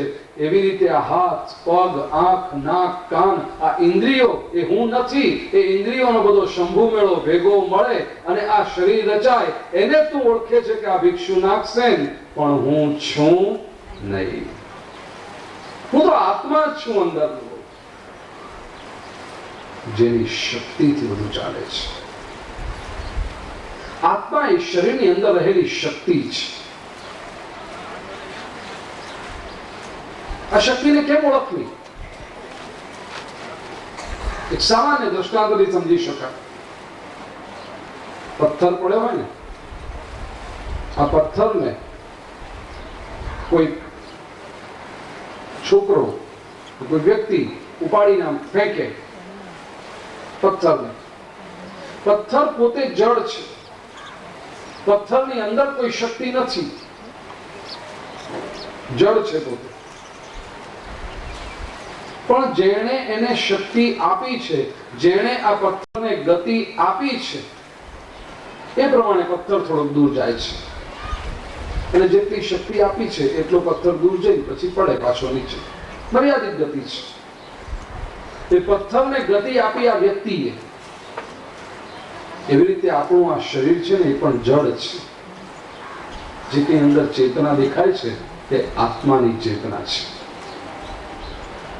એ પણ શરીરની પોતાની ચેતના નથી. આ અંદરથી આત્મા જ્યારે ચાલ્યો જાય છે એટલે શરીર તો પથ્થર જેવું જળ થઈને પડ્યું રહે છે. રાખના રમકડા મારા રામે રમતા રાખ્યા. તો એ આપણું અસલી સ્વરૂપ છે. એ આત્માને ઓળખો, આત્માનો પરિચય પામો. અને જ્યાં સુધી આત્મા તત્વનો પરિચય થતો નથી ત્યાં સુધી જીવનનો આનંદ આવતો નથી. આજે મને કે તમને જો જીવનમાં કંટાળો આવતો હશે, જીવનમાં કંઈક અધૂરપ લાગતી હશે, જીવનમાં કંઈક અપૂર્ણતા લાગતી હશે, આ બધાનું કારણ એક જ છે કે આપણે આત્મા તત્વને સમજ્યા નથી. જ્યાં લગી આત્મા તત્વ ચીન્યો નહીં ત્યાં લગી સાધના સર્વ જૂઠી.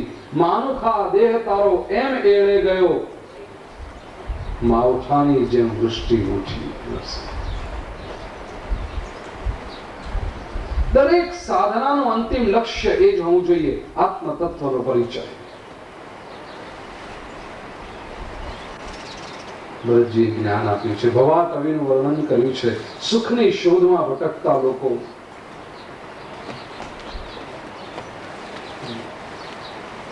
પાંચમા સ્કંદના અંતમાં 28 પ્રકારના નરકો વર્ણવ્યા છે. શું ભયંકર વર્ણન છે નરકનું. રૌરવ, મહારૌરવ, તમિશ્ર, અંધતા મિશ્ર, કુંભીપાક, નરકો છે. કેવી સજા થાય છે એ પણ લખ્યું છે, અને કયા પાપ કર્યા હોય તો કયા નરકમાં જઈને કઈ સજા ભોગવવી પડે એ પણ લખ્યું છે. આપણે જે બધું સાંભળીએ છીએ ને ઘણી વખત એવું બધું વર્ણન છે. થોડુંક સાંભળવું હોય તો ખરું વર્ણન. જે વ્યક્તિ પોતાના પરિવારને સુખી કરવા માટે આખા સમાજને હેરાન કરે છે એ વ્યક્તિ રૌરવ નરકમાં જાય છે. અને સમાજના જે લોકોને એને હેરાન કર્યા હતા એ લોકો રૂરુ નામના પ્રાણી બની અને આને પરેશાન કરે છે, કરડે છે ને. રૂરુ નામના પ્રાણી બની. રૌરવ વાળો તો એ ઠીક હતો કે પરિવારને રાજી કરવા માટે સમાજને હેરાન કરતો હતો, પણ કેટલાક લોકો એવા હોય કે માત્ર પોતાની સુખ માટે, પોતાના સ્વાર્થ માટે સમાજને તો હેરાન કરે, પરિવારને પણ હેરાન કરે છે. આવા લોકો મહારૌરવ નામના નરકમાં જાય છે. જે વ્યક્તિ પોતાનું પેટ ભરવા માટે બીજા પ્રાણીઓની હિંસા કરે છે એ કુંભીપાક નામના નરકમાં જાય છે.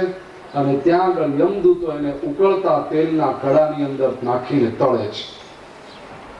ખબર પડે કે પેલા પશુને કેવી વેદના થઈ હશે જયારે તે એને એ કરી.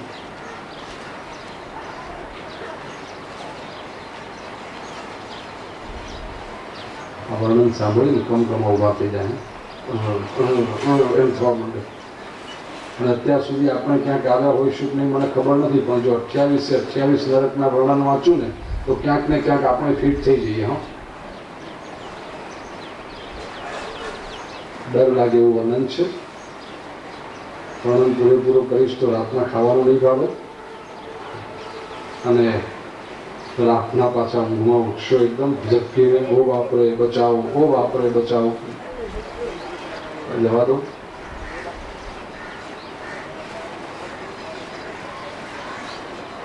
ગુજરાતમાં એક કહેવત છે કે જે ગામ જવું નહીં એ ગામનું નામ શું કામ લેવું. વાત સાચી. આપણે ક્યાં નરકમાં જવું છે, આપણે વર્ણન સાંભળવાની જરૂર શું છે? વેકેશનમાં કોઈ હિલ સ્ટેશનમાં ફરવા જવું હોય, ધારો કે નૈનીતાલ ફરવા જવું, તો 10 જણને પૂછે કે નૈનીતાલ કેમ જવાય, શું જવાય, કઈ હોટલ સારી, કેટલા દિવસ રહીએ, ત્યાં શું કરીએ. તો નૈનીતાલ જવું જ નથી તો પછી પૂછવાનો કઈ મતલબ છે? આપણે ક્યાં નરકમાં જવું છે? કોઈને જવું હોય હાથ ઊંચો કરે તો વર્ણન કરું. જે ગામ જવું નહીં એ ગામનું નામ લેવું નહીં. પંચમ સ્કંદને વંદન કરીએ. છઠ્ઠા સ્કંદના પ્રારંભમાં પરીક્ષિત રાજા શુકદેવજીને પ્રશ્ન કરે છે, ગુરુજી, તમે જે આ 28 પ્રકારના નરકો વર્ણવ્યા એ નરકમાં જવું ન પડે માટે શું કરવું? અધુનેવ મહાભાગ યથૈવ નરકાન નરઃ નાનોગ્રયાતના નેતા યત્તન્મે વ્યાખ્યાતુમર્હસી.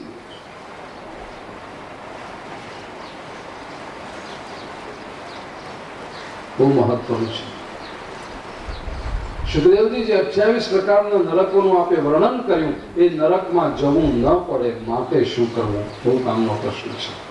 છઠ્ઠા સ્કંદનું નામ જ છે પુષ્ટિ લીલા, પોષણ લીલા. પુષ્ટિ શબ્દનો અર્થ થાય અનુગ્રહ. પુષ્ટિ શબ્દનો અર્થ થાય કૃપા. ઈશ્વર આપણા પર અનુગ્રહ જ કરે છે. ઈશ્વર આપણા પર સતત નિરંતર કૃપા જ કરતો રહે છે. જીવે ગમે તેટલી ભૂલ કરી હશે, પણ એક વખત જો પરમાત્માના શરણે જાય તો પરમાત્મા એના પર કૃપા જ કરે છે. પરીક્ષિતે જયારે પ્રશ્ન કર્યો કે નરકમાં જવું ન પડે માટે શું કરવું, શુકદેવજીએ તરત કહ્યું, રાજન, પશ્ચાતાપ આ એક માર્ગ છે. પસ્તાવો થવો જોઈએ વ્યક્તિને. ભૂલ થઈ તો થઈ ગઈ, પણ વ્યક્તિ એક વખત નક્કી કરી લે કે હવે ફરીથી આ ભૂલ હું નહીં કરું. ઈશ્વરની ભૂલને માફ કરે છે. પસ્તાવો થવો જોઈએ. પરીક્ષિત કહે છે, બાપજી, અમને પસ્તાવો તો થાય છે, પણ અમારો પસ્તાવો બહુ લાંબો ટકતો નથી. અમારો પસ્તાવો કેવો હોય છે? કુંજર શૌચવત. ભગવતજીનો શબ્દ છે કુંજર શૌચવત, હાથીના સ્નાન જેવો. હાથીને પાણી બહુ ગમે. જંગલના સરોવરની અંદર હાથી પડ્યો હોય, 4-5 કલાક સુધી પાણીમાં પડ્યો રહે, એકદમ ચોખ્ખો થઈ જાય ને 5 કલાક પાણીમાં પડ્યો રહે, અને પછી કિનારા પર જેવો આવે તે તરત જ ધૂળમાં આળોટે. આ 5 કલાક નાયેલું નકામું ગયું બધું. પરીક્ષિત કહે છે, બાપજી, આવી રીતે અમે પણ સત્સંગમાં હોઈએ, કોઈ સારા ગ્રંથનું અધ્યયન કરતા હોઈએ, કોઈ વિદ્વાન મહાપુરુષની સંગતમાં હોઈએ, ત્યારે તો અમને થઈ જાય કે અરે આપણે શું કરીએ છીએ? આપણે આવું જીવન જીવીએ છીએ, બદલી નાખવું છે જીવનને, બસ આવતીકાલથી જ આમ કરી દેવું છે. બધા બહુ નિર્ણયો લઈએ છીએ. પછી જેવું સત્સંગ પૂરો થાય, ગ્રંથ બંધ થાય કે વિદ્વાન મહાપુરુષ અમારી વચ્ચેથી વિદાય લે, એટલે વહી રફતાર બેઢંગી જો પહેલેથી વો અભી હૈ. અમે એવા ને એવા પાછા થઈ જઈએ છીએ. અમારો એ પસ્તાવ બહુ ટકતો નથી. તો બીજો કોઈ ઉપાય છે? શુકદેવજી કહે છે, ખા છે, અને તે છે વિમર્શનમ જ્ઞાન. પસ્તાવો એ બહુ અદભુત વસ્તુ છે, એમાં કોઈ શંકા નહીં. હંમેશા કહું, હા, પસ્તાવો વિપુલ ઝરણું સ્વર્ગથી ઉતર્યું છે, પાપી એમાં ડૂબકી દઈને પુણ્યશાળી બને છે. સુરસિંહજી તખ્તસિંહજી ગોહિલ કલાપી. હું બોલું ને તો કદી જોતો હું, દરેક કથામાં આવું થાય કે 10, 12, 15 જણ એવા હોય કે જે સાથે બોલવા માંડે, હા, પસ્તાવો વિપુલ ઝરણું સ્વર્ગથી ઉતર્યું છે. બધું યાદ આવી જાય ને, કેવા હતા, નિશાળમાં હતા, તે ભણતા હતા, ગોખી નાખેલું. વિચાર વિસ્તાર કરો, હા, પસ્તાવો વિપુલ ઝરણું. ગોખેલું કે આ પંક્તિ લાઠીના કવિ સુરસિંહજી તખ્તસિંહજી ગોહિલ કલાપીએ લખેલી છે. એમાં કવિ એવું કહેવા માંગે છે કે મનુષ્ય ગમે તેવા ખોટા કર્મો કર્યા હોય, પણ એક વખત હૃદયપૂર્વકનો જો પસ્તાવો કરે તો એ મનુષ્ય પવિત્ર થઈ જાય છે, પછી એ ફરીથી જીવનમાં પાપ કરતો નથી. કેવું યાદ આવી જાય. બહુ આનંદ થાય જ્યારે મારી સાથે આ લોકો બોલતા હોય ત્યારે. અને જે યુવાનો બેઠા હોય, ખાસ કરીને યંગસ્ટર્સ, નવી પેઢી, જોઈ રહ્યા હોય એમને એમ લાગે કાંક શાયરી બોલે છે કે એમને ગુજરાતી આવડે નહીં, ભાગ્યશાળી જીવો બધા.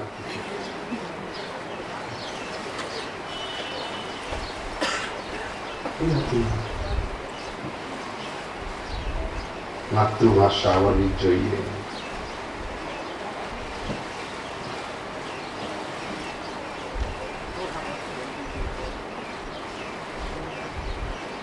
બ્રિટિશોને જે કારકુનો જોઈતા હતા પોતાનું રાજ્ય ચલાવવા માટે, ઇતિહાસમાં ભણ્યા હતા આપણે, એટલા માટે લોર્ડ મેકોલે નામનો ઓફિસર થયો એ લોકોનો, બ્રિટિશર્સનો. એણે આ પદ્ધતિ દાખલ કરી, ઇંગ્લિશ મીડિયમમાં ભણાવવું. કારણ કે એ લોકોને સિંહ નહોતા જોઈતા, એમને ઘેટા જોઈતા હતા. એટલે આ પદ્ધતિ દાખલ કરી કે અંગ્રેજો તો મુઠ્ઠી પર માણસો આખી દુનિયા પર રાજ કરતા હતા એ વખતે, આજથી 100-150 વર્ષ પહેલા. તો એમની આજે ત્યાં વસ્તી નથી એટલી. આપણા ગુજરાત કરતા ત્રીજા ભાગનું એટલે બ્રિટન, વસ્તીમાં અને વિસ્તારમાં બંને રીતે. તો આટલા મોટા મોટા દેશો પર રાજ્ય ચલાવે કેવી રીતે? આફ્રિકા અને ઇન્ડિયા અને ત્યાં અમેરિકા ને બધી જ જગ્યાએ મુઠ્ઠીભર અફસરો આવે ત્યાંના ગોરાઓ, અને બાકી બધા અહીંયાના જ માણસો જોઈએ. તો આ ઇંગ્લિશ મીડિયમની પદ્ધતિ દાખલ કરી, અને એવું ભૂત આપણા મનમાં ભરાઈ ગયું છે, ખાસ કરીને કોન્વેન્ટમાં રાખો ભણવામાં છોકરાઓને. સંસ્કૃતિને ખતમ. હું એમાં બહુ સુંદર ટેપ્સ સાંભળી રહ્યો છું. આપણે કદાચ નામ સાંભળ્યું હશે, શ્રી રાજીવ દીક્ષિત. મને બેન અહીંયા બેઠા છે, મને જ આપી છે ટિપ્સ. અને ખરેખર એ વ્યક્તિએ જે કર્યું છે, અમુક વાતો એવી હતી કે હું જાણતો હતો, ઇતિહાસનો પણ અભ્યાસુ છું હું. પરીક્ષાઓ જયારે આપી હતી ત્યારે MA લેવલ સુધીનો ઇતિહાસ એક શોખથી વાંચી ગયેલો, બધું તાજું થાય છે.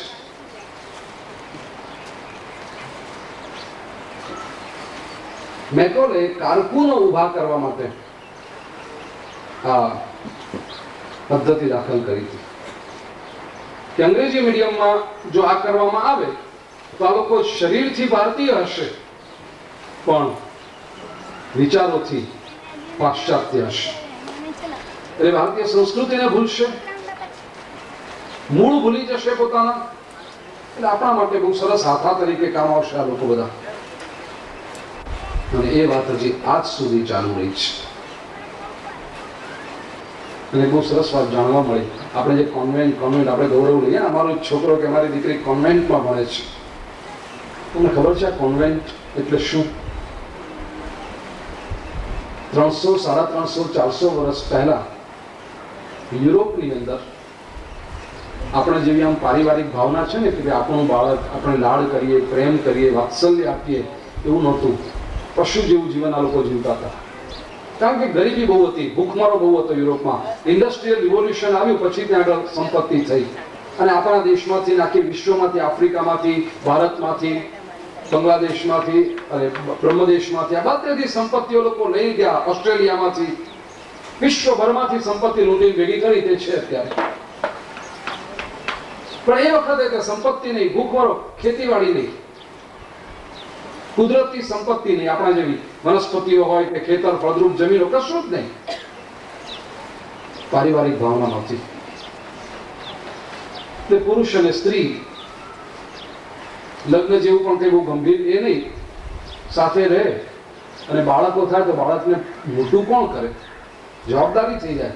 એટલે આ લોકો પોતે જે બાળકોને જન્મ આપે એને ગમે ત્યાં જઈને મૂકી આવે, ગમે ત્યાં ખુલ્લામાં, કાં તો કોઈ ચર્ચના આગળ જઈને મૂકી આવે, બેન્ચ પાસે, કેવી રીતે જઈને મૂકી આવે.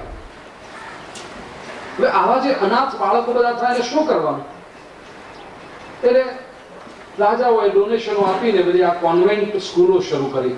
કોન્વેન્ટ એટલે સાદી ભાષામાં કહું તો અનાથ આશ્રમ, કે જે માતા પિતા પોતાના બાળકોને આવી રીતે તરછોડી દે છે, એ બાળકોને મરી જતા અટકાવી અને જે કંઈ ખાવાનું ટાઈમ દિવસમાં 2 ટાઈમ આપીને જે કંઈ થોડું અક્ષર જ્ઞાન અપાય તે આપવું અને સાચવવા, આના માટે કોન્વેન્ટ આખી પદ્ધતિ શરૂ થઈ. પછી એ લોકોનો ઉપયોગ શું છે કે એ બધાને કોન્વેન્ટમાં ભણાવીને એકદમ ક્રિશ્ચિયાનિટીના વિચારો આપી મિશનરીઝે બનાવી દેવા અને પછી ચર્ચોની સ્થાપના કરીને ત્યાં ક્યાંક ગોઠવી દેવાના એમને. દુનિયાભરમાં આટલા બધા હતા પછી લોકોને ફાધર બનાવી મોકલી આપે, જાઓ તમે ક્રિશ્ચિયાનિટીનો પ્રચાર કરો. પણ મૂળે વાત એ કે જેના માતા પિતા તરછોડી દે બાળકોને, એ બાળકોને સાચવવાના અનાથાશ્રમો એટલે કોન્વેન્ટ સ્કૂલો. અને આજે આપણે જુઓ આપણા બાળકોને આમ ગૌરવથી ઊંચા ડોનેશન આપીને અમારો બાબો અમારી બેબી કોન્વેન્ટમાં ભણે. અરે મા બાપ છો તમે, શું કામ અનાથાશ્રમો મોકલો છો? ને આગળ વિચાર કરતા મને એમ લાગ્યું કે એ તો અનાથો હતા બાળકો, એને મોકલતા હતા, અને આપણે અહીંયા આગળ કોન્વેન્ટમાં મોકલીને બાળકોને અનાથ બનાવી દઈએ છીએ. માં સંસ્કૃતિથી વિખૂટા પાડી, પરિવારથી વિખૂટા પાડી બનાવી દઈએ છીએ. કોઈ તેજ ન દેખાય મોઢા ઉપર. આ સંસ્કૃતિ, આ શિક્ષણ આપીએ છીએ. ચહેરે મોરે લાગે કે આપણા જેવી આંખો, કે આપણા જેવું નાક ને આપણા જેવો નકશો છે. બાકી વિચારોમાં તો કેટલા ભિન્ન. મા બાપ કંઈક વિચારતા હોય અને આ convent you English medium you ભણી અને છોકરું કંઈક વિચારતું હોય.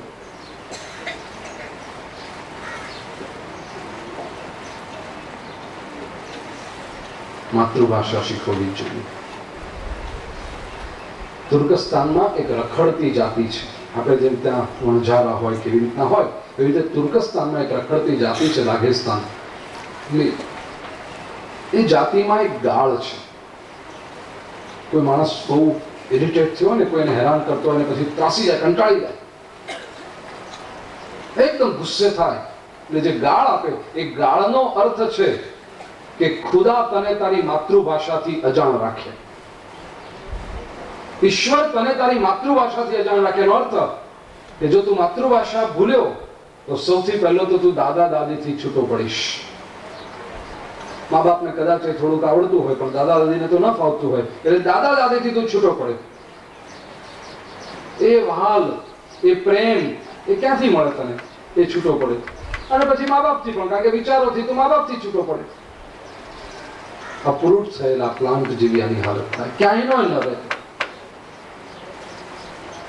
માતૃભાષા ખાસ શીખવો બાળકો, આવડવી જ જોઈએ. અને કમસે કમ ના આવડતી હોય તો શરમ અનુભવવી જોઈએ. ગૌરવ લેવાની તો કોઈ વાત છે જ નહીં. માતૃભાષા નથી આવડતી. ઘણા લોકો આવું કે અમારી બેબીને તો આવડતું જ નથી ગુજરાતી બોલતા, આ બેબી ડૂબાડશે આખા ઘરને. નથી આવડતું તે જ. હું તો 2 ભાષાનો આગ્રહ રાખું છું, માતૃભાષા અને સંસ્કૃત. દેવ ભાષા છે સંસ્કૃત, અને માતૃભાષા જે હોય તે આપણી ગુજરાતી, હિન્દી, મરાઠી જે હશે આપો. એવા કોઈ બ્રહ્મા લેવાની જરૂર નથી કે અંગ્રેજી નહીં આવડે છોકરાઓ પાછળ રહી જશે. કોઈ જરૂર નથી આવા બ્રહ્મા લેવાની. દુનિયામાં ક્યાંય અંગ્રેજી શીખવવામાં આવતું નથી. જાપાન આટલું આગળ વધ્યું છે, જાપાનમાં અંગ્રેજી નથી. એ જાપાનીઝમાં એમની જ ભાષામાં શીખવે છે. ફ્રાન્સ આટલું આગળ વધ્યું છે, જર્મની આગળ વધ્યું છે, ક્યાંય અંગ્રેજી નથી. તમે યુરોપની અંદર જાઓ, લંડન એરપોર્ટ પર હો તો ઠીક છે, લોકોને ઇંગ્લિશ ફાવે. બાકી જો લંડન છોડી તમે બીજા એરપોર્ટ પર જાઓ, બહુ ઓછા લોકો હશે જે લોકોને ઇંગ્લિશ આવડતું હશે. બાકી જનરલી લોકો નથી આવડતું. અને નથી આવડતું એ લોકોને શરમ પણ નથી. ગૌરવથી કહે છે અમારી માતૃભાષામાં બોલો. પેરિસના એરપોર્ટ પર તમે જાઓ ને કંઈક વસ્તુ લેવા જાઓ તો કહેશે ફ્રેન્ચમાં બોલો.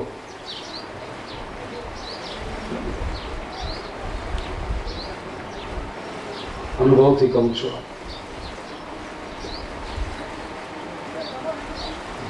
મારું કહેવાનું હશે કે આપણી આ ગુલામી મનોવૃત્તિ, હું ફરીથી કહીશું, માતૃભાષા જો આવડતી હશે ને તો બીજી ભાષાઓ બહુ સરળતાથી શીખી શકાશે.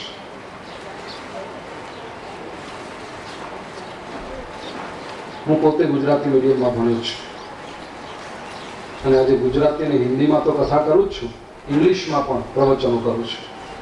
વિશ્વભરની અંદર, યુરોપમાં જઈને ત્યાંના લોકોની સામે, અમેરિકામાં જઈને અમેરિકનોની સામે, ત્યાંની રોટરી ક્લબમાં 5-6 ક્લબો ભેગી થઈ અને પ્રવચન રાખે.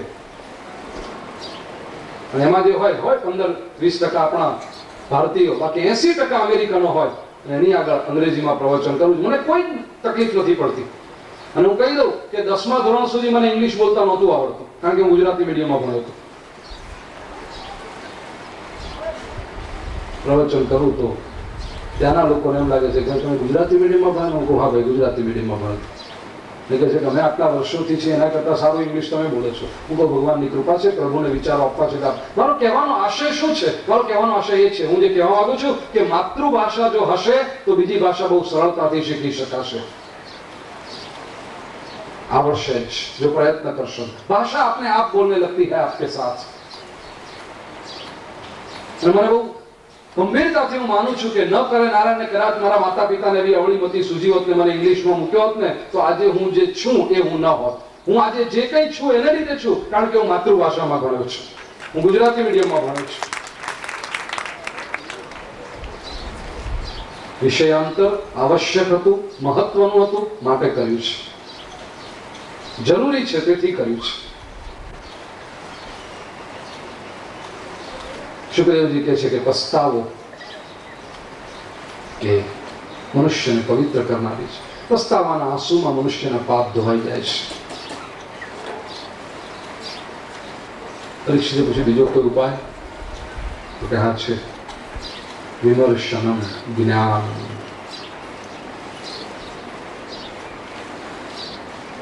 પરમાત્મા કૃપાળુ છે, અનુગ્રહ એટલો તો કરે જ છે જીવ માત્ર ઉપર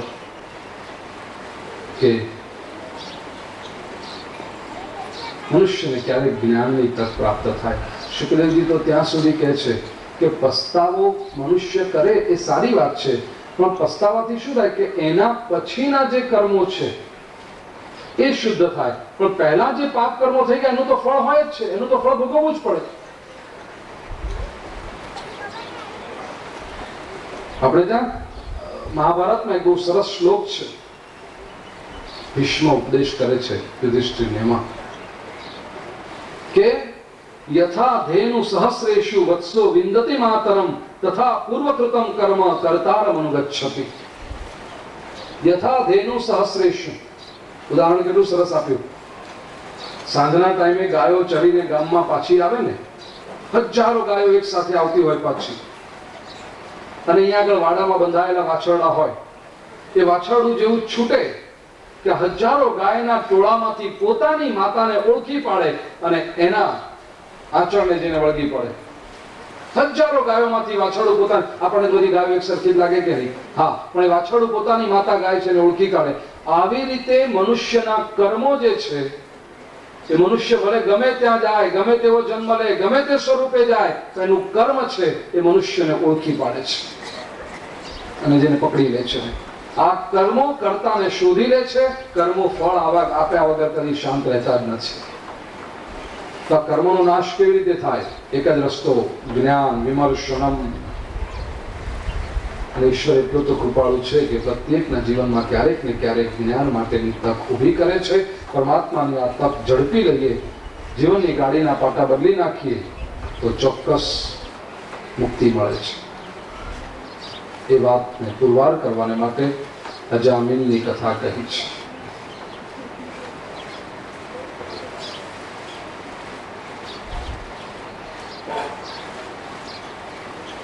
અજામિલની કથા આમ જુઓ તો બહુ પવિત્ર છે,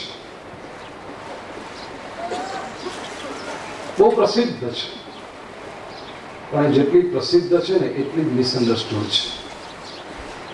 એટલે જ અજામિલ વિશે સમાજમાં ગેરસમજણો ફેલાઈ રહી છે.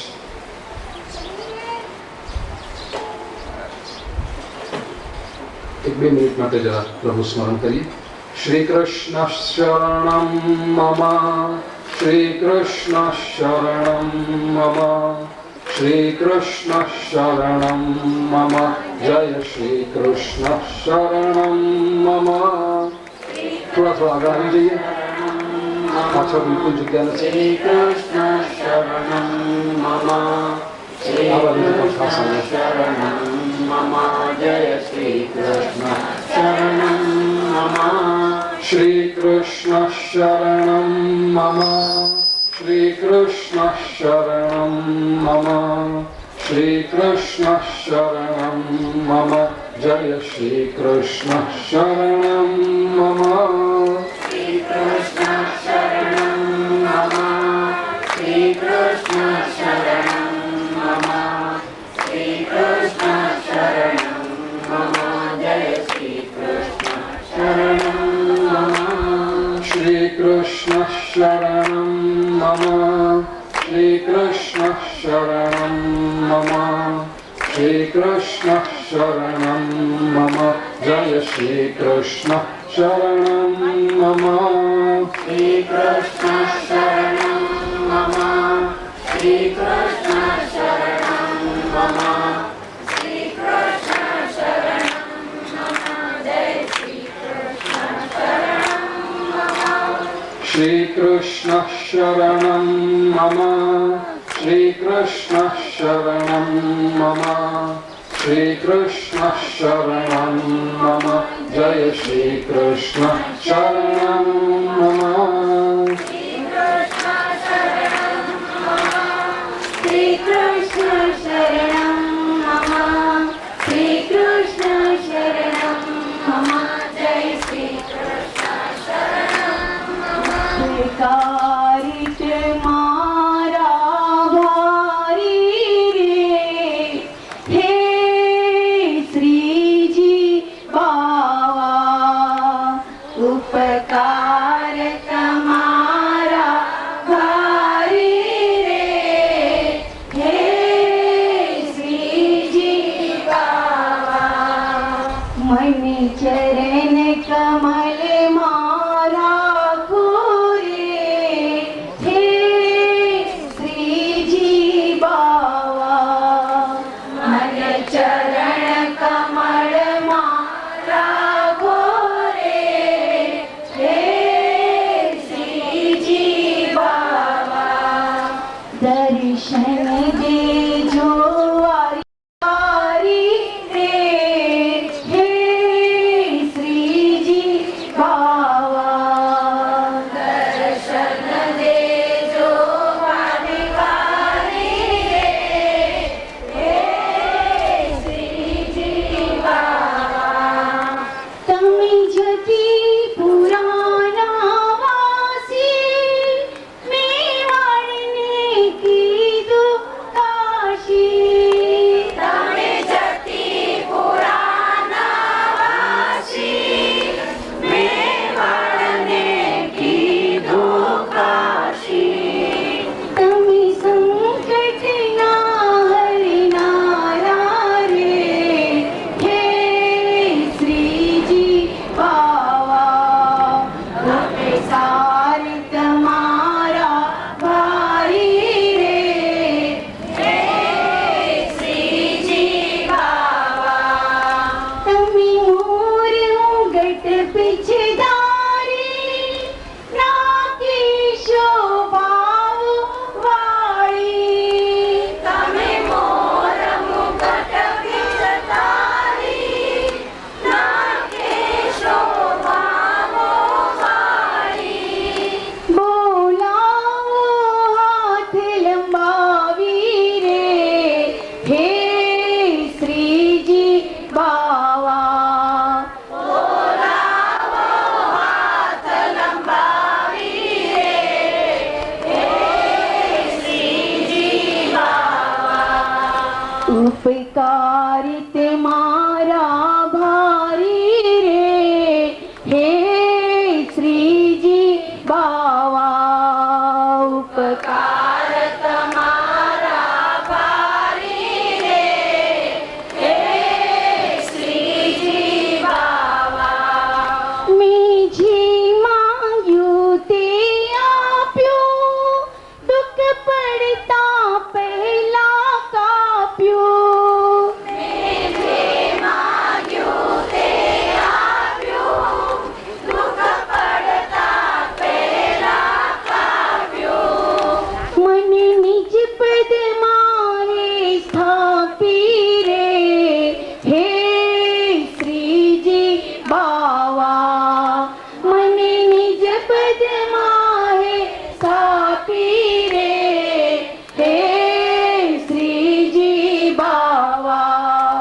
ઉપકારી તે મારા ભારી રે હે શ્રીજી બાવા તમે ભક્તોના દિલ હરનારા વૈષ્ણવના છો અતિ પ્યારા તમે ભક્તોના દુઃખ હરનારા વૈષ્ણવના છો અતિ પ્યારા જન્મ મરણના ફેરા કાળો રે હે શ્રીજી બાવા જન્મ મરણના ફેરા કાળો રે હે શ્રીજી બાવા ઉપકાર તમારા ભારી રે હે શ્રીજી બાવા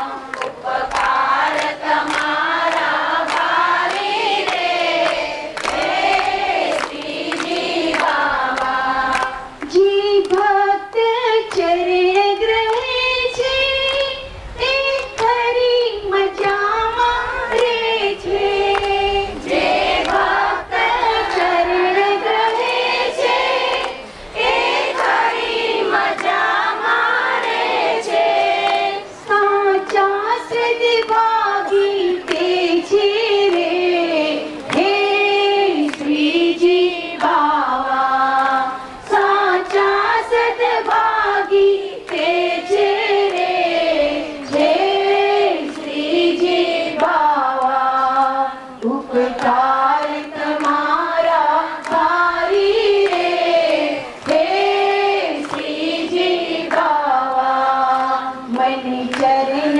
કમલમાં રાખો રે હે શ્રીજી બાવા દર્શન દેજો વારી વારી રે હે શ્રીજી બાવા હે શ્રીજી બાવા હે શ્રીજી બાવા શ્રી કૃષ્ણ કનૈયા અત્ર ચોદાહરન્તિ મમ ઇતિહાસં પુરાતનમ દૂતાનાં વિષ્ણુયમયો સંવાદસ્તં નિબોધ મે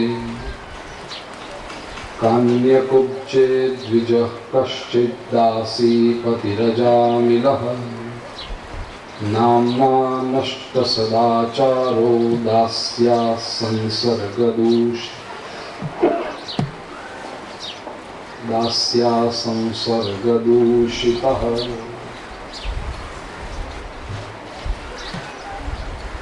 શુકદેવજી વર્ણન કરે છે રાજન પરીક્ષિત કાન્યકુબ્જ દેશમાં એક બ્રાહ્મણ હતો એનું નામ અજામિલ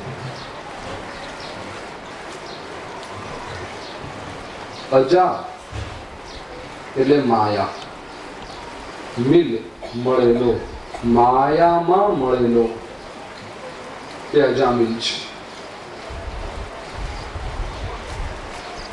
એ કેવો હતો મૂળ તો દ્વિજ બ્રાહ્મણ હતો પણ દાસીપતિ રજામિલ એને સંસર્ગમાં આવી જઈને અત્યંત હીન જાતની સ્ત્રી સાથે લગ્ન કર્યા હતા એને બે વિશેષણ એના માટે વાપર્યા છે નષ્ટ સદાચારો અને દાસ્યાહ સંસર્ગ દૂષિતા અજામિલના સદાચારો નષ્ટ થઈ ગયા તેનો અર્થ કે પહેલા સદાચારી હતો અને પછી નષ્ટ થયા અને બીજું એ કેવી રીતે નષ્ટ થયા તો સંસર્ગ દૂષિત સંગ દોષ લાગ્યો એને આ બહુ જ ટૂંકમાં વાત કરી છે શ્રીમદ ભાગવતમાં પણ આપણને ઘણી બધી વાતો ખબર પડે કે શરૂઆતમાં બહુ પવિત્ર બ્રાહ્મણ હશે આ પણ સંસર્ગથી ખોટા માર્ગે ગયો સંગ દોષ લાગ્યો અને એના સદાચારો બધા નષ્ટ થયા બસ પછી તો ખોટા જ કર્મો કરતો રહ્યો જીવનની અંતિમ ક્ષણોમાં જયારે આવ્યો 88 વર્ષની ઉંમરે, યમદૂતો એને લેવા આવ્યા. અજામિલ એકદમ ગભરાઈ ગયો. યમદૂતોને સામે ઉભેલા જોઈને નારાયણ નારાયણ કરીને બૂમ પાડી. ત્યાં વિષ્ણુદૂતો આવી ગયા.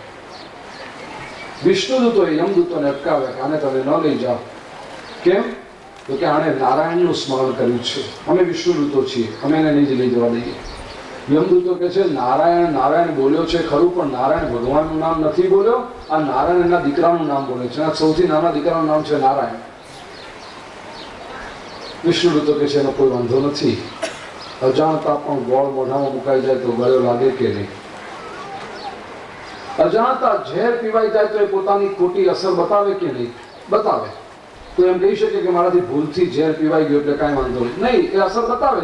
જો ભૂલથી ઝેર પીવાઈ જાય ને પોતાની અસર બતાવે, તો ભૂલથી પરમાત્માનું નામ લેવાઈ જાય તો એ પોતાની અસર ન બતાવે. હરિનામ તો અમૃત સમાન છે, એ તો પોતાની અસર બતાવે જ. વિષ્ણુ તો કહે છે કે અમે લઈ જવા દઈએ અને 12 વર્ષનું આયુષ્ય બાકી છે. 12 વર્ષ પછી એને જે કર્મ હોય એ પ્રમાણે તમારે લઈ જવું હોય તો લઈ જજો. અજામિલે યમદૂતો અને વિષ્ણુદૂતો વચ્ચેનો આ સંવાદ સાંભળ્યો છે.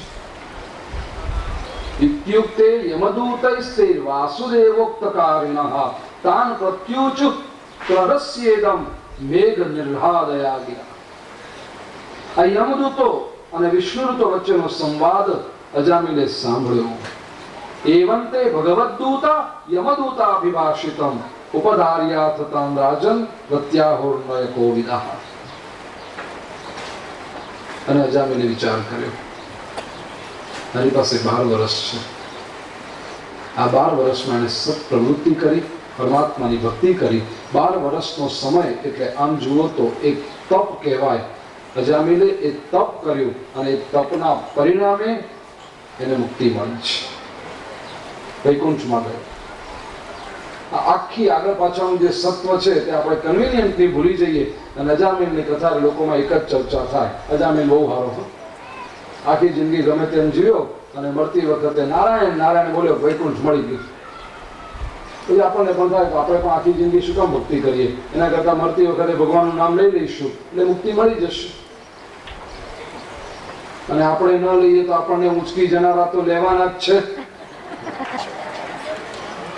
એમનો કઈ છૂટકો છે? મોત સમયે આ જીવનનો સાર એક સમજાય છે. પાપી પણ પાવન બને એવા અનુભવ થાય છે. નામ જેવો એ જીવનભર લીધું નહોતું રામનું, એમને ઉંચકી જનારા રામ રામ કહેતા જાય છે. તો થવાનું જ છે. કોઈ કે વળી થોડો વધારે અભ્યાસ કર્યો તો ગીતાના શ્લોક કોટ કરીને કહે, ગીતામાં પણ ભગવાન કહે છે અંતકાલે ચ મામેવ સ્મરન મુક્ત્વા કલેવરમ. અંતકાળે જો મારું સ્મરણ કરીને દેહ મૂકે તો એ મને પામે છે, મારા ધામમાં પહોંચે છે. વાત પતી ગઈ. ભાગવતજીમાં અજામિલે, ગીતામાં કૃષ્ણના પોતાના શબ્દો. આનાથી વધારે હવે સાબિતી જોઈએ શું? મૂકો બધી ભક્તિ ઊંચી, ડબ્બામાં બંધ કરીને ભરાઈ પર, મળતી વખતે નારાયણ નારાયણ બોલી લઈશું. ખરેખર કેટલાક લોકો મૂકે ડબ્બામાં બંધ કરીને ભરાઈ પર, મળતી વખતે બોલી લઈશું નારાયણ નારાયણ. ન ચાલે. આ ભક્તિ એ પાર્ટ ટાઈમ બિઝનેસ નથી. ભક્તિ એ સતત કરવાની પ્રક્રિયા છે. ભક્તિ એટલે તો પરમાત્મા સાથે પરણી જવું. અને લગ્ન હોય ને હંમેશા હોય. લગ્ન કઈ દાડામાં અડધો કલાક હું તારી પત્ની બાકી નહીં, એવા લગ્ન હોય. એને શું કહેવાય તો હું વ્યાસપીઠ પરથી નહીં કહું. એવી રીતે દિવસમાં અડધો કલાક ભગવાન અમે તારા ભક્ત, અમે ભક્તિ કરી અડધો કલાક, અને પછી 23.5 કલાક શું કરો છો? ભક્તિ એટલે તો ફૂલ ટાઈમ ઇન્વોલ્વમેન્ટ, પૂર્ણ રૂપે